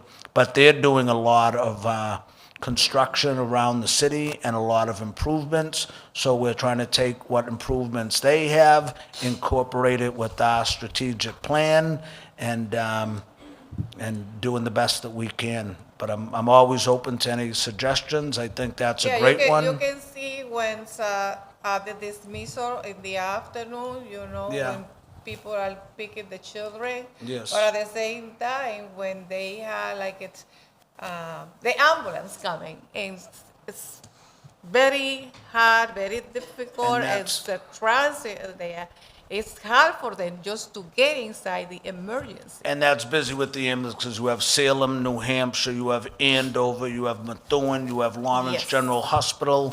You have, that's a high-flow area with a lot of ambulances going to the Yeah. emergency. Yeah. So you're constantly seeing all those towns come in, but they're very cognizant of the way they're driving. They're not, it's usually the other people that are speeding Now, 1 through. second can save a life. Yes, 100%, I agree. Thank you. Thank you. Councilor Reyes? I want to know, Chief, if we have, because sometimes our constituents call us and explain, oh, the line to the Martin Street is paying more than one side, another one. Sometimes they tell us, they very quickly won with one side, but the another side is paying. Thank you. If I can repeat again, Chair. I want to know if we have a specific phone line to our constituent call Yes. and report a specific line with any kind of issue, because they sometimes call us and they explain, oh, the line is paying a lot of time to change it for one side, another side is changing quickly, but for one side in specific is spending more time, they waiting in the line, change it for one side 3 or 4 times, and then it go to the different side. Normally when they call me, I refer them to DPW, but through the fire department, we have a specific number for we can give you to our constituent to report any issue with the line. Our fire alarm division, they'd be the one to do that, but we Okay. need specific information, exactly what it's doing. A couple of those last calls, again, if it's important to your constituent, it's important to us. And we take all our calls, we investigate all our calls. A lot of times, they say that a light's short or something, and I call our electricians, they're like, yeah, we put it to the max, like, that's it. Whether it's, a lot of times, it's like your left, you know, your green arrow going left, and then you're in traffic 6 back and you don't make it through, and you're like, what, why is that so fast? But if it's, they could call our fire alarm division, you know, well, my phone, I have my phone 24/7. You guys know that if you call me, if you need anything, I'll answer. I'll react to it, whatever you need. The civilians, they could call our fire alarm, but we just need the correct information. And again, maybe something we'll look at if it's working properly, but it's the timing thing. Yeah, it's something the You know, we might timing. not dispatch an electrician at 1 a.m. for a timing thing, but we'll take a record of it and we'll look into, again, we're here. Part of our job is to work for the citizens, and if they have a concern or they have you know, something they want looked into, that's our duty is to look into it. That's who we work for. I go back to double check the information because I received the phone call today and they explained the Lion Martin Street is taking so long for one side. Yeah. And also I received another call from the Island Street. They say the lights there is taking long time for the intersection, but I can double check. On Island Street? Yes. Yeah, and sometimes, as we all know, when you're waiting at a light and they're like, I can't get through this thing. But any concerns they have? Yeah. I mean, you're welcome to, all of you are welcome to call my phone 24/7. I answer my phone 2, 3 in the morning, or whatever you need, give me a buzz and I'll look into it. You know, don't say that because I'm not a That's sleeping okay. person. I love that's to work okay. in the morning, 1 or 2 o'clock in the morning. I love to do that. Yeah, maybe not for a light, maybe not for a light. Whatever. No, honestly, whatever you need, that's my job. And, you know, I've been, you know, it's been challenging. It's a lot. I'm learning a lot. But again, the Lawrence Fire Department is here for the community. Any concerns your constituents have, they're our concerns. Thank you so Again, much. That's who we work for. Thank you. We really appreciate your hard work. Thank you, Madam Chair. No, thank you. And just to wrap this up, thank you so much. I love the fact that you did this presentation. I didn't do this alone, so Oh, you can't it's like bilingual. all for me. I have help, you know, I that we all, appreciate the like you efforts. guys have a team, I have a team too, so, you know, it's the members of our department, that if you're gonna give any recognition, that's who deserves it. It's, you know. But you're a representation of the whole body, so Well, through they're you, easy to through you, represent. let them Yes, know that yes. we appreciate the efforts. When you see a firefighter on the street, you could thank them. Yeah. They do. They work hard. It's sometimes it could be a tough job, and they do it. They're compassionate. They care about this city. I can't say enough about them. No, Thank you. we know. This report would allow us to like kind of marinate, like it's a lot of information and it's so much to kind of like, there's a lot of the goals that you have in place where it requires follow-up Yeah. for us to focus on. So what we're gonna do is I'm gonna recommend to table this item. Sure. But we will follow up on one report that we're requesting, and please correct me if I'm wrong, but it's the development and implement of traffic and street light modernization, repair and continuity plan. We're interested in seeing the Yep. list of those intersections of streets where, you know, that you have where it is required that they're either outdated, they need repair. So it gives us an idea on things that we need to follow up on. Yep. And you'll hear from us in terms of at a later point in time, when we would want to untable this matter for any additional questions and concerns regarding this report. Okay, I'm always available. I enjoyed being in front of you. It's my honor to be up here representing the fire department. And anytime you want me to come back for any reason, just let me know. Again, that's what I'm here for. Thank you. And if you need me to go with you to the area, so please let me Okay, know. yeah, I could give me a buzz. I could meet you over there anytime. Councilors, I'm looking for a recommendation to table item 4526B, the fire department. Can I? Motion to table? Second. Properly second. All those in favor say aye. Aye. Aye. And motion to table, and you have that, Madam Clerk, with the need of the report, okay. I'm looking, if there's nothing else, and I'm hoping there's nothing else on table, but looking for a motion to adjourn. Motion to adjourn. Second. A motion has been made properly second. All those in favor say aye. Aye. Aye. Aye. The ayes have it. Chief, I do need to have a conversation with you in terms of, there was one more thing I wanted to discuss, but Sure. it's too late. Thank you for your time and for bringing me here again. I appreciate you guys do a lot of work, and I appreciate everything that you do.